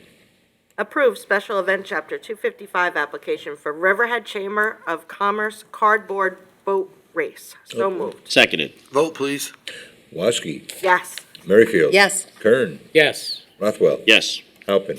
Before I vote, I just want to say that officially on record, I am challenging the supervisor of Southampton and Sheriff Errol Toulon to beat me in a cardboard boat race, which I'm sure they both will, but we'll have a good time doing it. Oh, So that's yes, We have a motor on our boat, don't worry about that's it, that's it. That resolution is approved and awaited. Resolution number 449. 449. 448. 448. I knew that. Approve 448. special event, Chapter 255, application for the Riverhead Chamber of Commerce, the fourth before the fourth. So moved. Second. Vote, please. Woski? Yes. Merrifield? Yes. Kern? Yes. Rothwell? Yes. Halpin. Yes. That resolution is adopted. Resolution 449. Approves fireworks application for Riverhead Raceway Special Effects Wizard. So moved. Seconded. Vote, please. Woski? Yes. Merrifield? Yes. Kern? Yes. Rothwell? Yes. Halpin. Yes. Resolution is adopted. Resolution 450. Authorizes designated alcohol service vendors to serve alcohol at the Rooted Spring Fest. So moved. Seconded. Vote, please. Woski? Yes. Merrifield? Yes. Kern? Yes. Rothwell? Yes. Halpin. Yes. Resolution is adopted. Resolution 451. Authorizes the supervisor to enter into an agreement with the CSEA to restructure the titles within the water district. So moved. Seconded. Vote, please. Woski? Yes. Merrifield? Yes. Kern? Yes. Rothwell? Yes. Halpin. Yes, sir. Resolution is adopted. Resolution 452. We're going to table this. Make a motion to table Resolution 452, authorize the supervisor to sign agreement with Suffolk County to reuse effluent water from the Indian Island Golf Course, because I believe our contract is not finalized. Correct, and I'll second that to table it. Vote to table, please. Okay, Woski? Yes to table. Merrifield? Yes to table. Kern? Yes to table.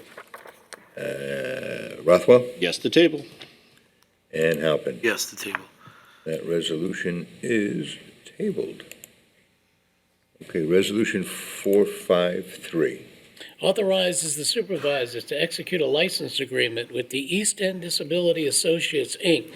for property located at River Road, Calverton, and known as the Henry Pfeiffer Community Center. So moved. Seconded. Vote, please. Woski? Yes. Merrifield? Yes. Kern? Yes. Rothwell? Yes. Halpin. Yes. Resolution is adopted. Resolution 454. Authorizes the supervisor to execute an agreement authorizing the town to accept funds from Suffolk County Office of the Aging to supplement the town's shopping assistance program for the elderly, 2026. So moved. Seconded. Vote, please. Woski? Yes. Merrifield? Yes. Kern? Yes. Rothwell? Yes. Halpin. Yes, sir. Resolution is adopted. Resolution 455. Authorizes supervisor to execute an agreement with Three Little Scoops, Inc., doing business as Ben & Jerry's. So moved. Seconded. Vote, please. Woski? Yes. Merrifield? Yes. Kern? Yes. Rothwell? Yes. Halpin. Yes.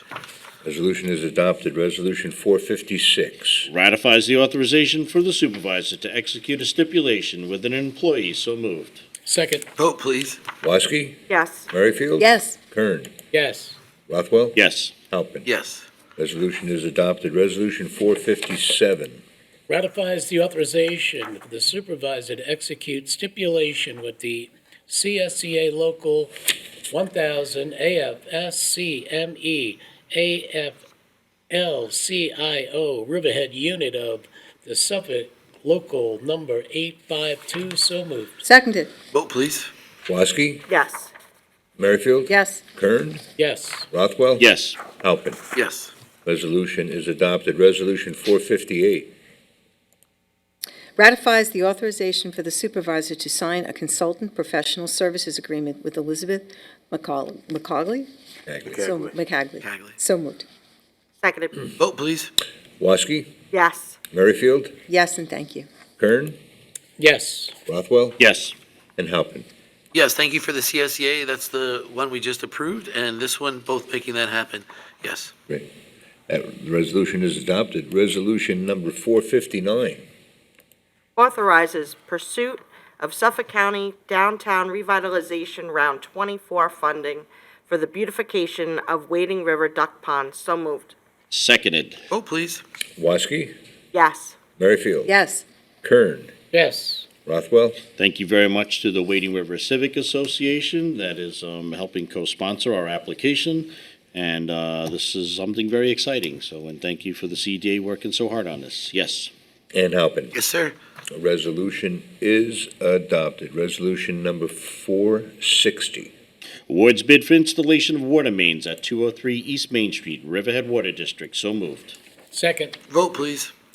Woski, Yes. Merrifield, Yes. Kern, Yes. Rothwell, Yes. Halpin. Yes. Resolution is adopted. Resolution 461. Awards bid for rebid PFA treatment at well number 5-2A SRF project number 19591 Riverhead Water District. So moved. Seconded. Vote, please. Woski, Yes. Merrifield, Yes. Kern, Yes. Rothwell, Yes. Halpin. Yes, sir. Resolution is adopted. Resolution 462. Resolution authorizing the Community Development Department to submit applications to the New York State Environmental Facilities Corporation for sewer department infrastructure grants. So moved. Seconded. Vote, please. Woski, Yes. Merrifield, Yes. Kern, Yes. Rothwell, Yes.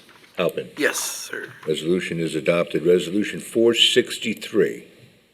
Authorizes town clerk to publish and post notice of public hearing to amend Chapter 231 of the Riverhead Town Code entitled Fire Prevention, Article 4, Mitigation of Hazardous Condition or Occurrence. So moved. Seconded. Vote, please. Woski, Yes.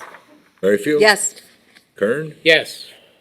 Rothwell, Yes. Halpin. Yes. Resolution is adopted. Resolution 464. Authorizes town clerk to publish and post notice of public hearing to amend Chapter 301 of the Riverhead Town Code entitled Zoning and Land Development, Part 3 Supplementary Regulations, Article L2, 52, Commercial Solar Energy Production Systems. So moved. Second. Vote, please. Woski, Yes. Merrifield, Yes. Kern, Yes. Rothwell, Yes. and Halpin. Yes, sir. Resolution is adopted. Resolution 465. Authorizes town clerk to publish and post public notice to consider a local law to amend Chapter 213 of the Riverhead Town Code titled Bicycles and Electric Scooters, Article 2, Electric Scooters. So moved. Seconded. Vote, please. Woski, Yes. Merrifield, Yes. Kern, Yes. Rothwell, Yes. Halpin. Yes, sir. Resolution is adopted. Resolution 466. Authorizes the town clerk to post and publish notice for a public hearing to amend Town Code Chapter 301, Article 17 entitled Business F, Zoning Use District Manufacturers Outlet Center Overlay Zone. So moved. Seconded. Vote, please. Woski, Yes. Merrifield, Yes. Kern, Yes. Rothwell, Yes. Halpin. Yes. Resolution is adopted. Resolution 467.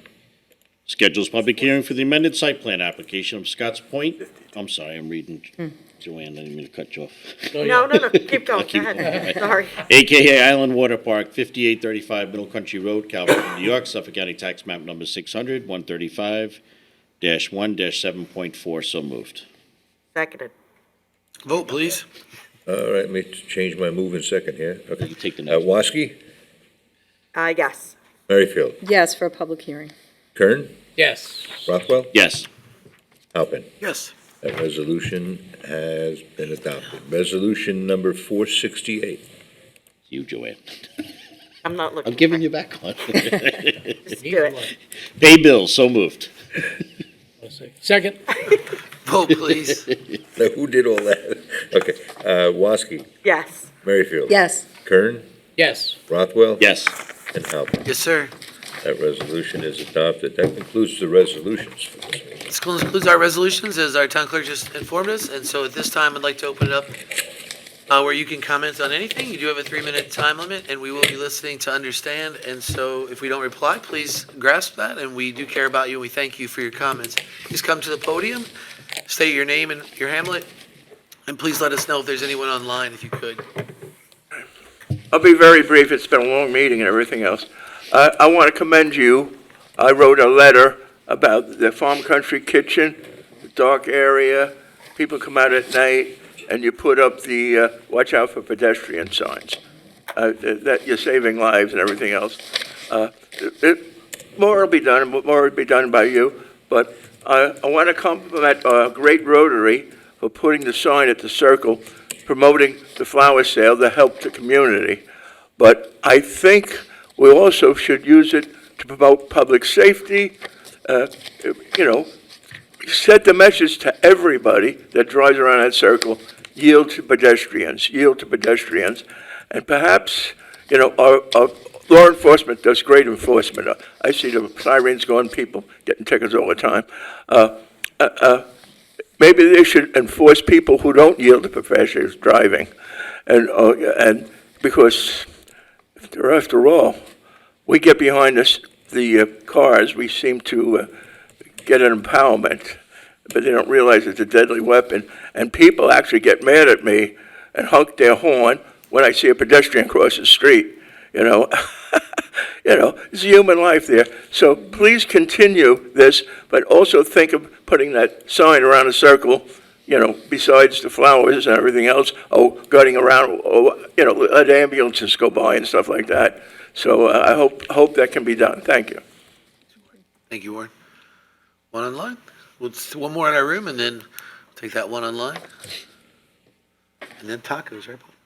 Virginia Lammer, South Jamesport. Since I'm here and I don't come that often, in fact, this is the first time I've been here. It's nice. It's nice to see a new face. Yeah, you should come back more I often. watch you on TV once sometimes. So, I live in South Jamesport. I've lived there since '98. I live on Green. I'm concerned about the terminuses at the end of the street. It's town property. All the streets lead to the beach, to the bay in South Jamesport. There's 6 of them.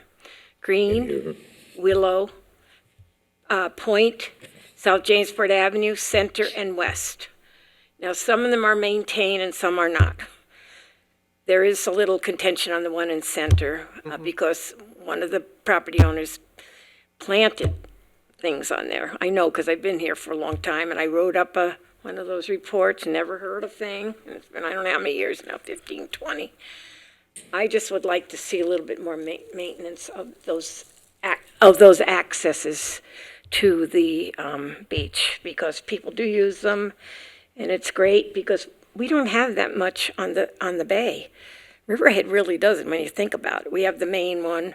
We have one down at the end of Laurel, and then I think you're fixing up the one on Meeting House Creek, I hope. Yes. We didn't give that to anybody, We were did waiting for the DEC to give us the go-ahead. No, I tell you, grab as much of the water as you can, because things are changing out here very quickly. And I think the town needs even sound side, so thank you for whatever you'll do. And I don't know who this goes to. I've called so many people. I've called Jordan, I've called Ray, I saw one of the guys in the building grounds, because I understand it's building grounds that keep everything trimmed. Mainly Center and West, I'm a little concerned about, and maybe Point. All right, I'll follow up on that. Okay, for you. thank you, because the thing is, you couldn't get a carriage or a wagon through in some of them. Thank you. And I worry about ticks, too. Okay. I can't control that. No, I know. All right, thank you very much. It's the legal department. Oh, one more thing, and I think you're looking into this. Get a The microphone. The microphone. Oh, sorry. There's drainage on all the beaches down there from the street. This is something that really needs to be taken care of. I know. Green, Point. Now the Point one's covered up for now. I don't know for how long. Point. Let's see where else that other. I don't know what. Yes, there is one down on Willow too. Willow. That's one that's closed up right now. I don't know about Center or West, but and South Jamesport, there might be one, but I think it's covered. But the water is coming down, it's coming into the beach, and I don't think the DEC is going to like that either. So I know, it's a high water area there, and Oh, when is you that get a part of lot the of rain problem? and the tide is high. Yeah, I know, it's difficult. I don't know if anything can be done, but it would be nice if, because years ago, I left another board. I left a group for the East End did a study with Southold about the drainage and all. And I left the brochures in each of the supervisor and the representatives on their desks. I never heard a thing from anyone. Of course, I didn't follow up either. I didn't call back, but Okay. that was years ago. Thank you. Thank you so I much. heard you. We have one online, is that what you said? Two online. It's growing. So we're ready for that first one online.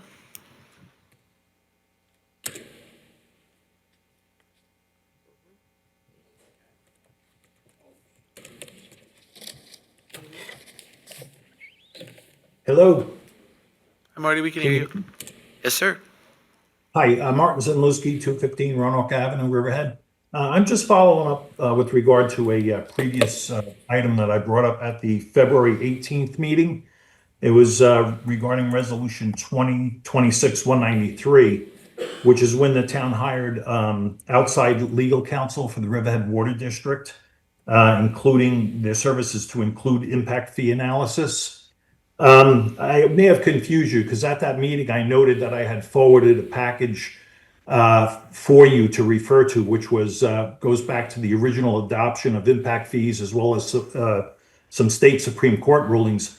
I realized that I sent it to the wrong email address for the town clerk. I had his old email, so it wasn't in there. I did verify that it was in the following meeting on March 3rd. However, it was only the 3 pages of the letter. There was a whole bunch of attachments. So what I've done is I've forwarded all of those attachments to the town board coordinator and the town board members. We were, myself and on behalf of many applicants that I have, we were not in agreement with some of the impact fees being charged by the water district. We still don't agree with them. The town attorney's office has indicated that those fees, additional impact fees, were warranted and legitimate. Which we still don't agree with, but in either case, at the time, since the town is bringing in, or had hired counsel to the water district to include impact analysis of fee analysis, at the time, we had asked if the town board, as their first service, could request that counsel provide you with an opinion letter as to whether or not those fees that we've been arguing indeed are legal or not, because we feel that they are still not legal based on the Supreme Court rulings in those matters. So we had asked if you would do that. My questions would be whether you have done that. If you haven't, if you're going to, and if you're not going to, why?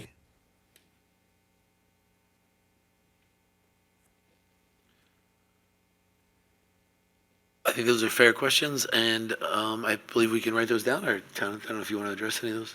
I mean, I would just say generally that any advice provided by Water District Counsel to the town board would be protected as attorney-client privilege. Appreciate Oh, I'm good for the info. I'm just asking if you've done it for the town itself. I mean, you know, if I have one applicant who's got to pay $35,000 in a fee that may not be justified, it's probably not worth chasing. But what happens if some attorney goes back and gathers all the people that paid fees and goes in with a class action suit? It could be an issue. I'm just saying you may want to look into it. Thank you, Marty. Thank you. One more. Thank you, sir.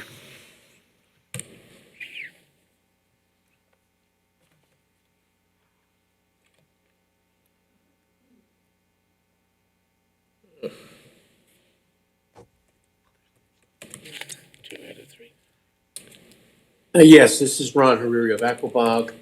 At the last session, both Councilwoman Waski and Councilman Merrifield, actually Councilman Rothwell, stated that they thought that the town assessor's job was doing a wonderful job. The News Review published an article this past week entitled "Residents Fume Over 160% Spike in Tax Bill." And the News Review also had reported that in the past decade, something in excess of $10 million has had to be refunded due to the mistakes by the town assessor. The News Review also reported that just this past year, there were over 800 grievances filed against the town. Is that your idea of a great job? Well, let me just tell you, the over 800 grievances that are filed, these are coming from companies that send letters out to all the residents and allure them into believing that they are being overassessed. And these companies, they send the grievance in for grievance day, which is this month in May. So that's not really an accurate account of how many grievances there actually have been. Yeah.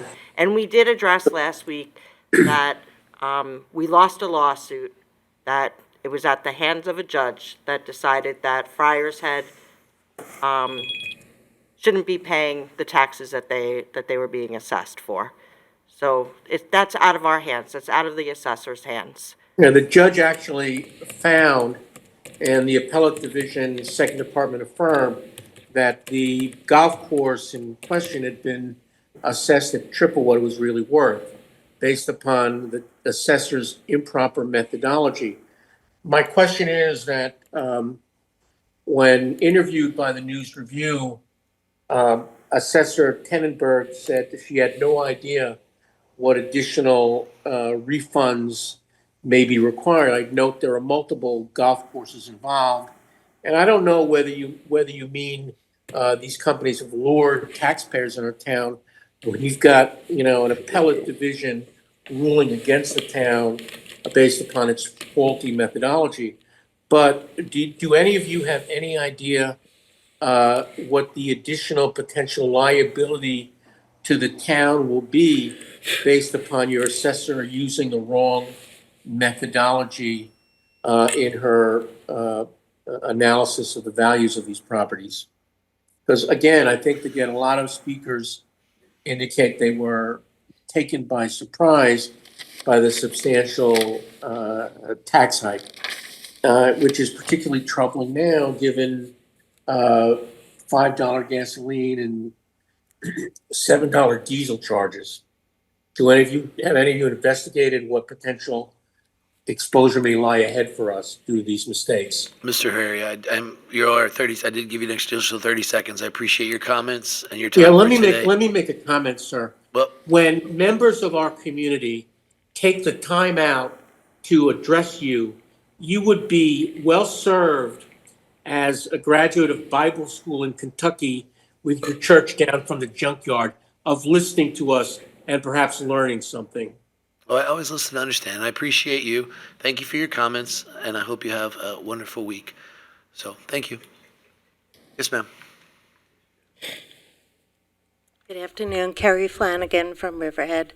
On Friday, May 1st, I delivered a petition to the town clerk's office, a petition signed by people who work and/or live in Riverhead regarding the East End Public Safety and Accountability Law. While the quantity of signatures may not be significant, the people behind those signatures and their significance to our town are considerable. They represent the heart of Riverhead, a diverse group of people.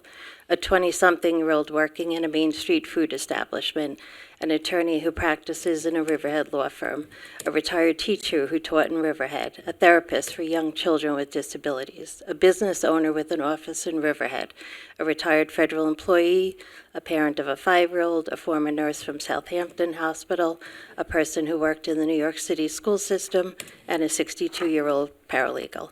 All of these people represent a cross-section of our town. All of them signed the petition because they know and love this town, but have concerns about about their future safety. They want to continue to live in a safe town where our police officers are well informed and are not lacking vital information that could threaten that safety. They understand that our public safety laws are meant for everyone in Riverhead, including the safety of our police officers and emergency responders, who they rely on in a time of crisis. Everyone's safety is compromised when federal agents come to Riverhead and have no communication, accountability, or transparency with Riverhead PD. When the DEA or any other federal agency is conducting an undercover investigation or making early morning raids in Riverhead, whether for gang activity, drug activity, sex trafficking, those federal agencies inform Riverhead police ahead of time of their presence so that law enforcement knows what is happening and there is no possibility of a police officer being caught off guard by another agency showing up unannounced and heavily armed. That is standard practice in any police agency. The proposed law doesn't ask our police or town officials to interfere or impede ICE, but there have to be defined roles and an effective emergency plan during ICE raids which create fear, panic, chaos, and injury in Riverhead. The people who sign the petition now in the town's possession, as well as all other members of our community, should know our town officials continue to have their safety in mind, like you have always done. We know you want this for your own families, too. I hope you will keep all families in mind when you consider the proposed law. Thank you.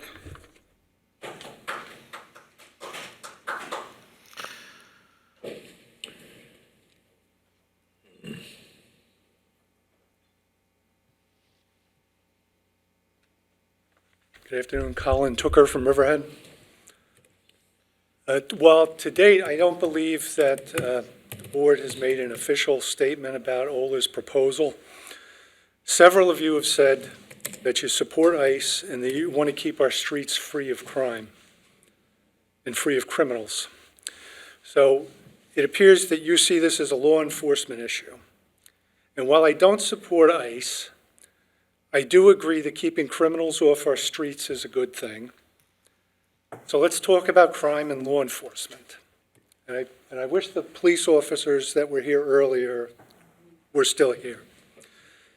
The Cato Institute recently released an in-depth study on the incarceration rate of illegal immigrants.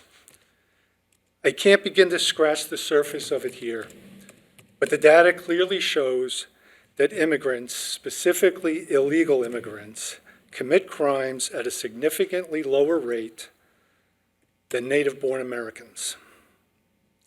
Statistically, as a class, illegal immigrants are not causing our crime problems.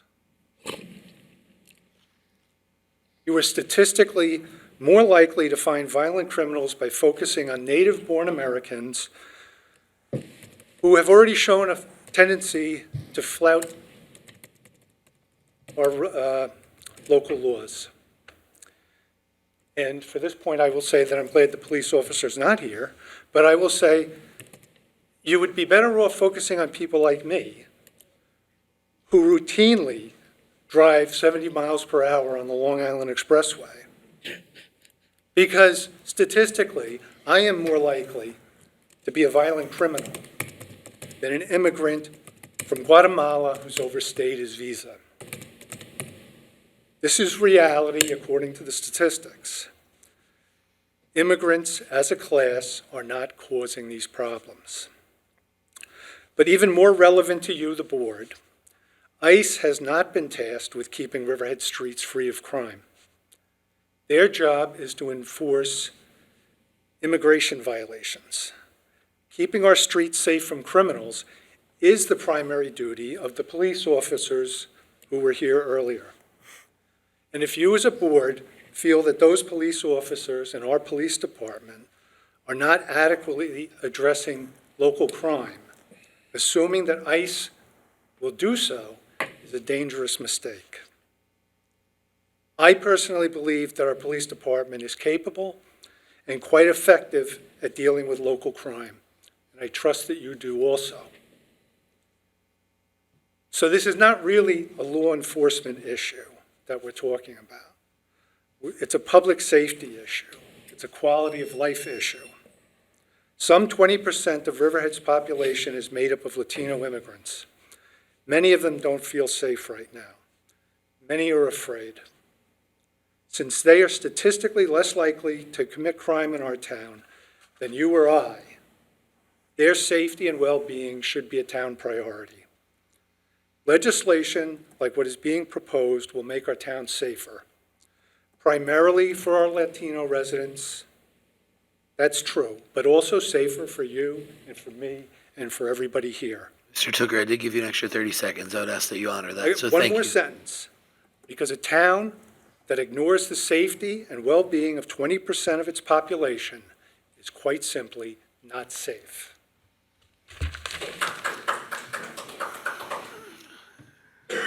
Warren McKnight, first of all, the town could only do so much, the weakest form of government. The Constitution is being violated several times, many times, if you investigate, by ICE. Everybody is entitled to due process. You're just like us, you can't do anything. We have a congressman that has to answer to us. Maybe you should contact that congressman and see what his answers are. He seems to, when you violate due process and nobody does anything about it, King's Day and everything else, what else can I say, ladies and gentlemen? This is what we have to go by. When you stray from it, we're in trouble, all of us. I know you want to.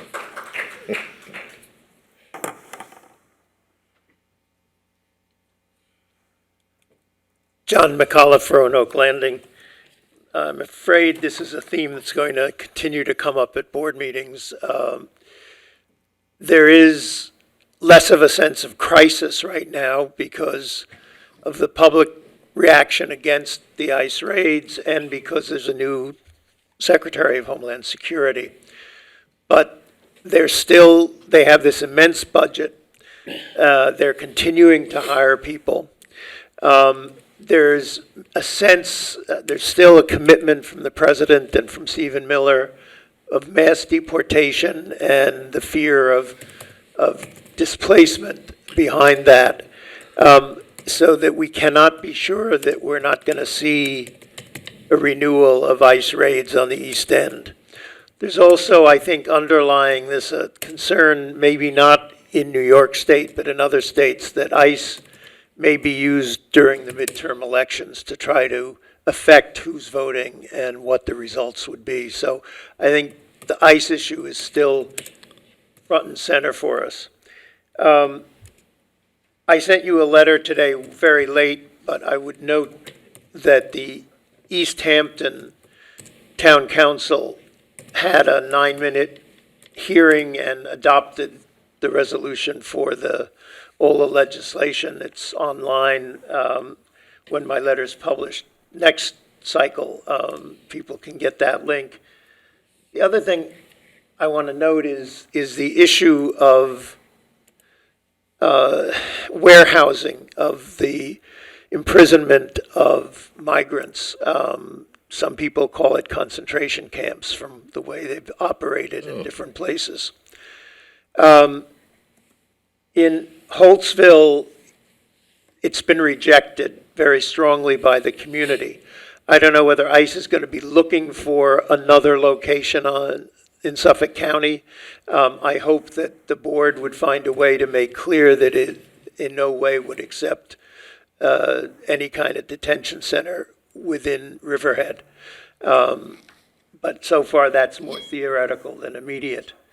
The final thing I wanted to say is that my letter, the topic was not mentioned. The topic has to do both with the last meeting and the next meeting, because it has to do with the issue of how the board is going to deal with the eminent domain question. And the next meeting, which is a Wednesday, the 20th, my guess is that you're going to have a lot of people coming in to express strong opinions about that issue. And I hope that everybody's listening to everybody else, and that the information that the requests I included in my letter for information are responded to during that hearing. So thank you very much. Thank you for your comments. I don't believe we have anybody else in the room, nobody online. So with that thought, oh, okay, if you just would like to stand up, that'd be great. Sorry.